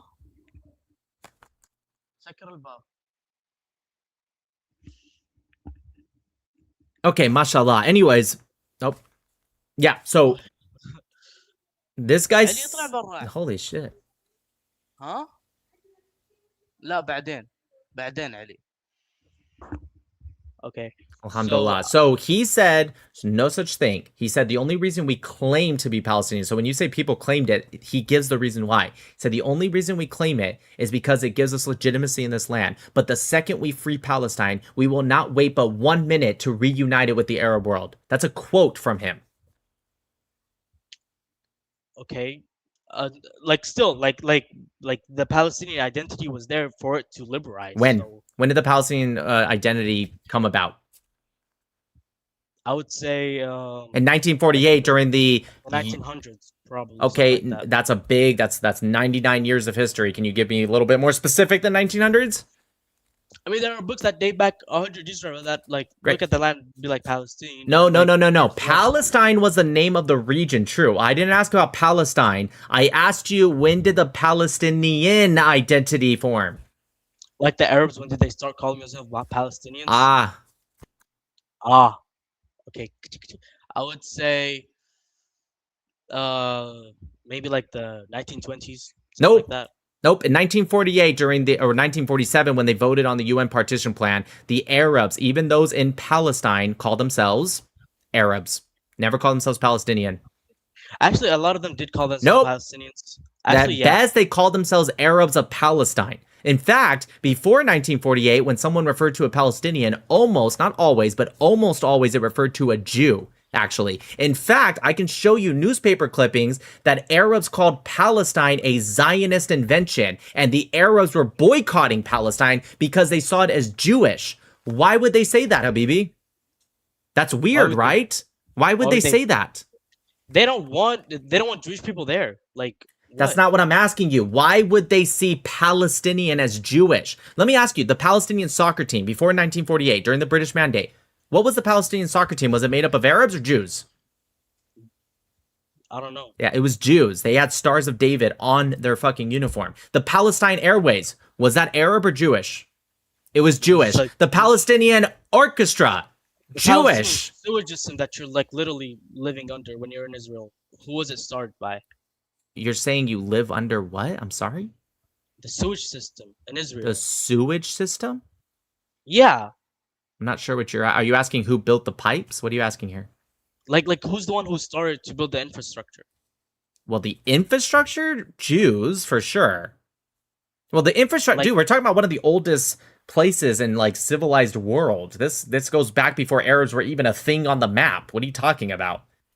I'm saying that the Palestinians are the one who started the infrastructure, but you guys built. That's so incorrect. Yes, there was a lot that was built during the Turkish time. There was more built during the British. In fact, who's the one that drove out the malaria swamps? Because a lot of these areas were completely abandoned because the Muslims left them to be abandoned because malaria was rising. Do you know who's the one that went in and drove out the malaria swamps? That was the British and the Jews. If the Palestinians cared so much about the land, how come they didn't build anything? It wasn't until the Jews came in. They were not strong enough. They were not strong enough. The Ottoman Empire time wasn't strong enough, really? Okay, but they were one of the biggest empires in the whole world. Why do you see? Why do you see like the Ottomans as like an ally to Palestinians? They're not. Were the British an ally to the Jews? I mean, they did. No, give you guys land. No, they didn't. Actually, the British backed the Arabs. They trained and weaponized the Transjordan Arab, the Arab Legion. The land to 3 people. Okay, great. That's true, but well, it's not true, but it's irrelevant. The British were not allies of the Jews, yet the Jews were still able to build, drive out malaria swamps, create agriculture. They desalted the soil. How were the Jews able to do that? Let me ask you: were the Ottomans allies of the Jews? What is the culture in Israel? Okay, so what you're doing is you're deflecting away from the question. Were the Ottomans? Make the point. What do you mean? I didn't say anything about culture. I didn't even say any of that. You said agriculture, didn't you not? Do you think agriculture and culture are the same thing? What's the difference? Dude, agriculture is like farming, you idiot. Oh, okay. Oh my god, you know what? Thank you for the laugh. That was actually funny. That was good. I appreciate that. I was so confused. I was like, why is he bringing up culture? Holy shit. I'm just saying, like anyways, back to what I'm asking you. Were the Ottomans allies of the Jews? Were the Ottomans allies of the Jews? Yes. No. Okay, how were the Jews able to build so much? Ben-Gurion, the first prime minister of Israel, he went there during the Ottoman time and started working the land. You argued earlier the Palestinians couldn't do shit because they were too weak. I would argue the Jews were pretty weakened during the Ottoman time, as you just admitted. How come the Jews were able to figure it out? Because the Jews actually care about the land, because that's their land. The Jews treat Israel as if they have nowhere else to go, because they don't have anywhere else to go. The Arabs treat Palestine like it's their fucking playing field, like it's just shit that they can dump dirt on and dump garbage on and launch rockets from and destroy shit. Dude, even Al-Aqsa and the Dome of the Rock, they break the windows. There's videos of them pissing on the Dome of the Rock because the Palestinians have no connection to that land. They don't care about that land. The Jews are the ones that built up that land. They built the economy of that land. In fact, the Palestinian economy is run by the shekel, which is Israeli. That's actually horrible. Like, I mean, like I said, yes, like Israel is strong, but that's like that does not give them like the right. No, they're not. I mean, yes, they are strong. Anything. It's not that they're strong, Habibi. It's that they care and they're smarter and they cherish life. You know what this right here? You know what this means? This Hebrew word "chai." It means You're lying. It means life. The Palestinians worship death. That's why they glorify martyrdom and shaheed. The Israelis, they worship life. They do everything in their power to preserve life. The Palestinians do everything in their power to implement death. That's their culture. I don't know. I would say that Israelis created more destruction. I mean, don't get me wrong. Jewish people have been discriminated against for 3,000 years. That's horrible. But I'm saying that, like they should not have did that upon other people's potential. Yeah. Listen here, okay? The Jews, as you said, been discriminated against, especially by the Arabs, for thousands of years, okay? Thousands of years. The Jews finally have a spot, and it's their indigenous homeland, that they have a right to make a decision when you guys act like your barbaric 7th century ways. And so I will tell you, if you attack Israel, you will have the wrath of God, the wrath of Allah on you, like you've never seen before. And I support it 1,000%. If you throw a penny at Israel, I hope they throw back 10 bricks right at your fucking face. 100%. That is exactly how Israel should act. Because you guys need to learn that you don't get what you want by blowing your fucking body parts all over in Sparrow pizza shops and bus stations and teaching your children to kill each other and kill them and fucking Allahu Akbar, all that fucking shit. You guys, Israel's the only one that teaches you guys that you're not going to get away with that. Even America, my home country, I love her, is starting to slip. Because we give you guys way too much of a break. America in the West has been kicking the shit out of Muslims for about 1,000 years. Absolutely deserved, okay? The first war from America was because of Muslims. Our very first war as a brand new country. You attack us because you say you're kuffar and we're allowed to attack you. And guess what? Thomas Jefferson puts in the official stamp of the Navy, brings it back from the dead, has been 24/7 since that moment, brings the Marines, sends them onto the shores of Tripoli, and we kick the living shit out of you in the Barbary Wars 1 and Barbary Wars 2. And ever since then, we've been kicking the shit out of you more and more and more. And you guys don't fucking figure it out. You don't figure it out. You guys, we'll just do more terrorism. We'll just have the Taliban. We'll just have Boko Haram. We'll just have Hamas and the PIJ and the Houthis and Hezbollah. You guys don't figure it out. In fact, actually, you know what? Your country has figured it out. I'll give you a break, Habibi. The UAE is figuring it out. I actually really, really like the UAE. Although you guys need to stop the slavery, but you guys do good stuff. Your country needs to teach the rest of them. It's not slavery. Yes, it is. And yes, it is. It's fucking not. It's a fucking work contract. You bring them in and you steal their passports. The UAE's getting better at it, to be fair. The government's trying to stop it, but they need to do a better job. It's in the contract. It's in the contract that, I will take your ID, but that's for security reasons. Baby, like, that's not what they're supposed to do. You know that. Come on. Come It's on. for security reasons. And maybe some of them do run it like security, and maybe that's true. I don't know every single little individual, but some of them, many of them have reported that they don't get it back. Then how come they're not allowed to buy plane tickets? They are okay.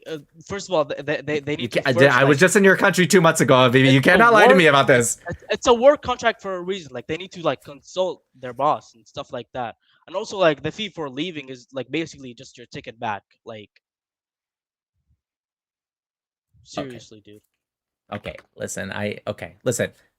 I actually enjoy the UAE. It's a beautiful country. I was just there a couple months ago. It's very beautiful. I'd love to go back. I'm just saying you got some stuff to work on, but respect or how do I say this? Relatively, that's what I'm looking for. Relatively, it's doing really good compared to the rest of the Muslim world.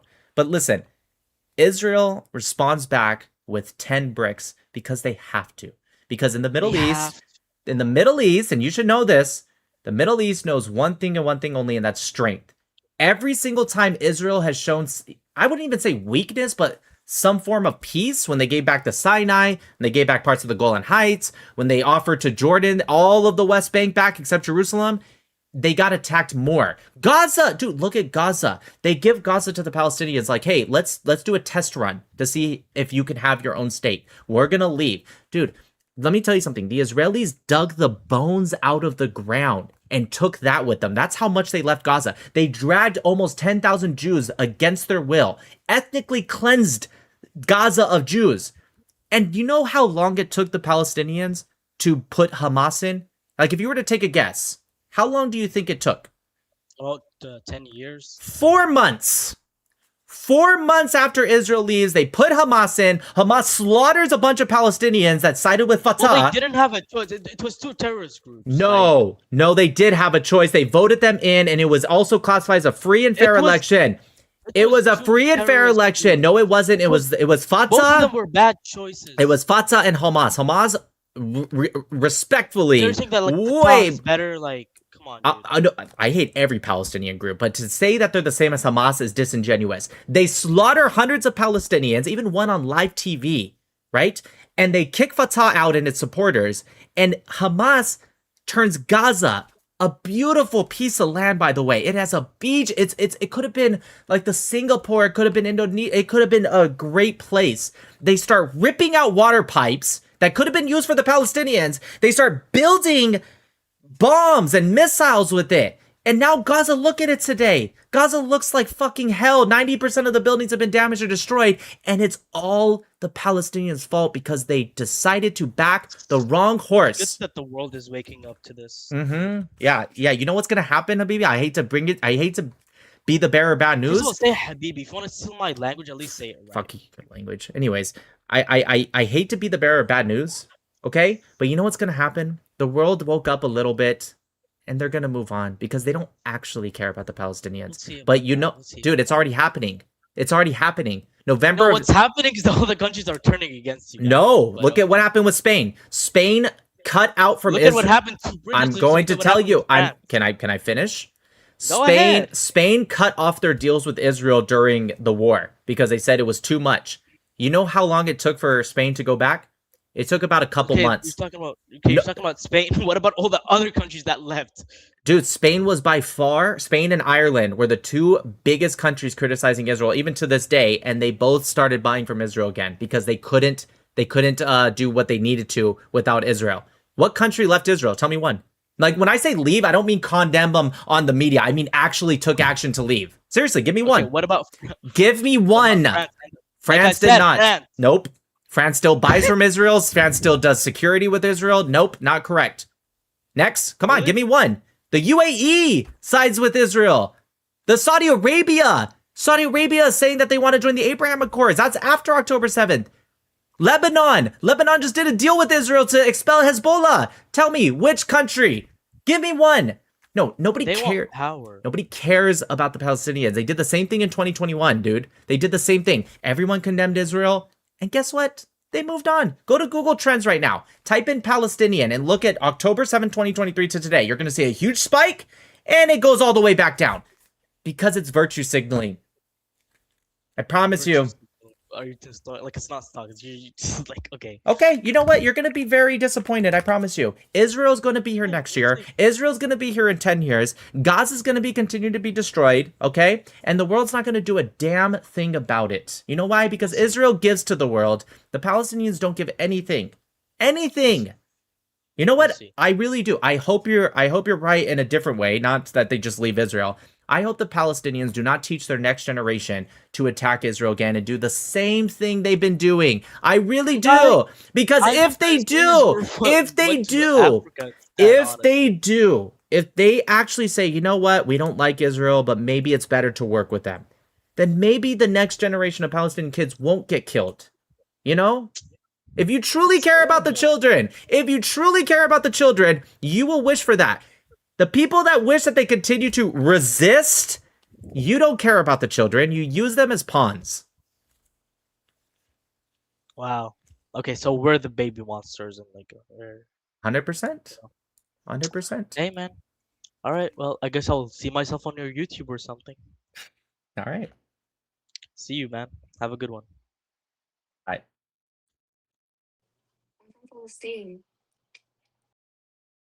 All right, you guys. I wanted to end like 20-30 minutes ago, but that was a good one. All right, you guys.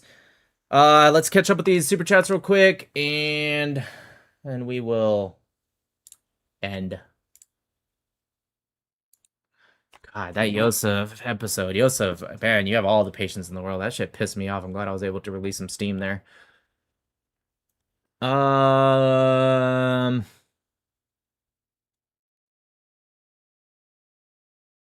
Jeez, I missed a lot. My bad, you guys. Thank you. Nope. I don't read Hebrew, but thank you. Oh wait, I missed more. Oh, holy shit, my bad. Oh my god, dude, Jesus Christ, how many did I miss?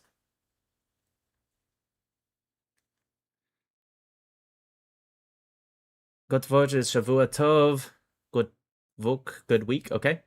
Shout out Cam Higby for exposing Minnesota. Thanks, hi. Miss D says you need to review Jake Rattlesnake. Trolling Project Constitution, you won't regret it. Chris Brown, thank you for the membership.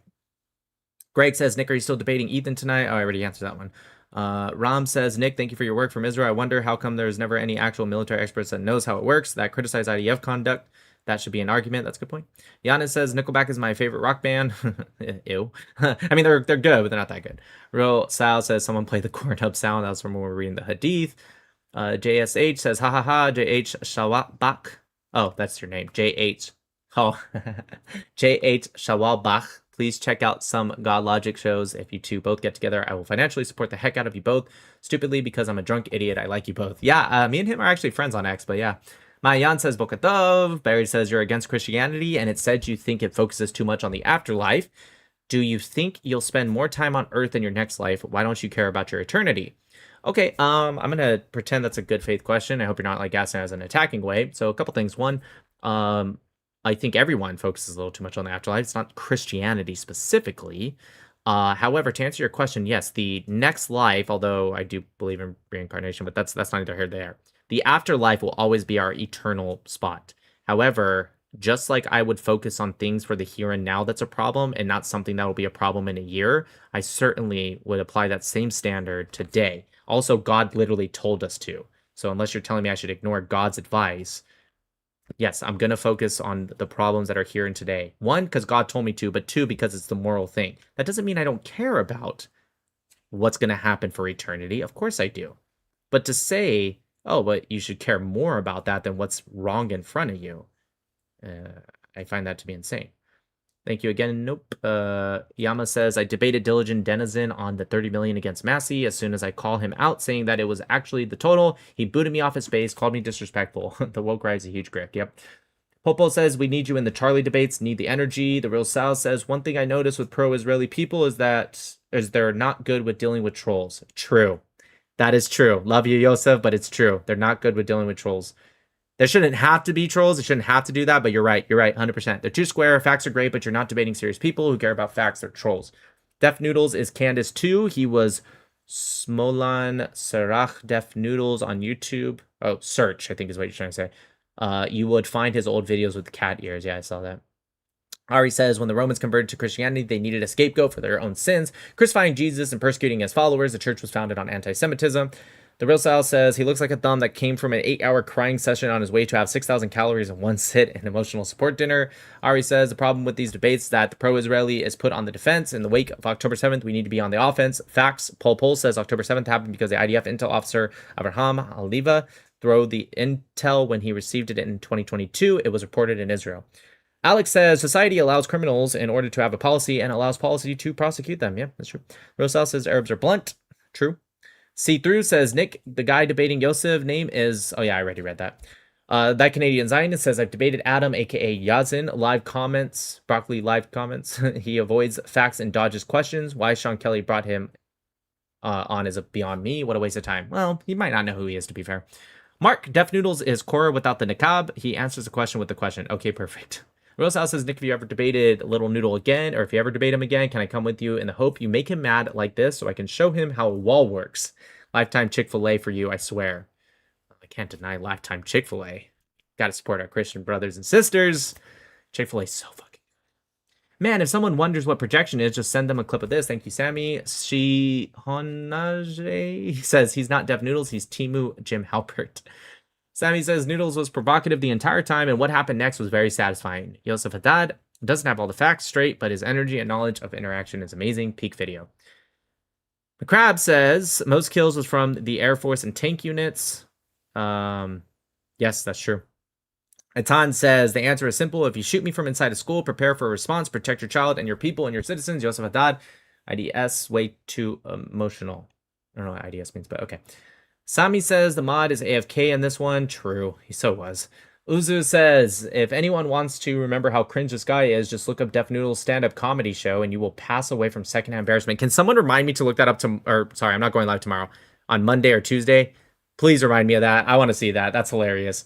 That Canadian Zionist says, people like this make me a prouder Jew and Zionist. Chaim says, who is chromosome hexing now?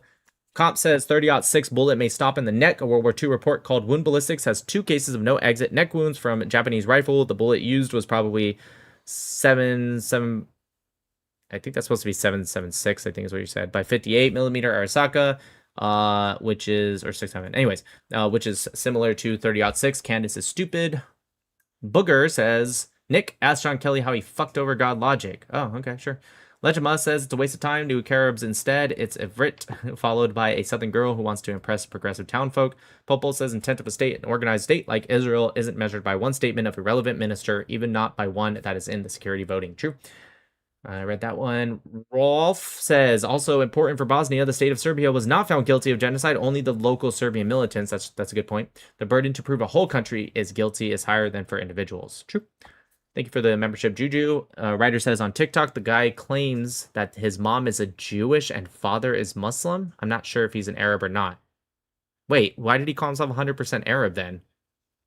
Okay, whatever. Whipster, is that a chubby woman or a chubby man? Real talk, I can't tell. And the chewing on gum is making me feel ill. Adam Yazin, he gave me his TikTok. Okay, so we can click on it. Oh, yeah, that's him.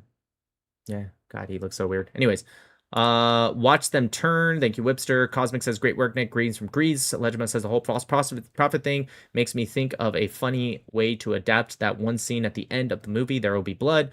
Whipster says, their logic when challenged, lie, and deny. Rasquando says, UN is rotten, Hamas is evil, F them both corrupt. Rasquando says, all these people are indoctrinated to the max. Cosmic says, every educated person stands with Israel. Whipster says, is he secretly noshing one off? I think he likes you. Abstract says he's going off a video where the sewer manhole cover says Palestine. Oh, yeah. I don't know. I didn't think of that. Yeah, I know what you're talking about. The video creator didn't know it was a Jew who created the company. Yeah, okay. Fuck, I wish I did know that, actually. I was just confused on what he meant. Rasquando says, with all respect, throw a pebble at me. Meet Hulk. Rasquando says, it's okay, Nick. We don't miss you. We hear. Appreciate that. All right, you guys. God bless America. See you all on Monday. I'm taking tomorrow off because I went live on Friday. I need a break.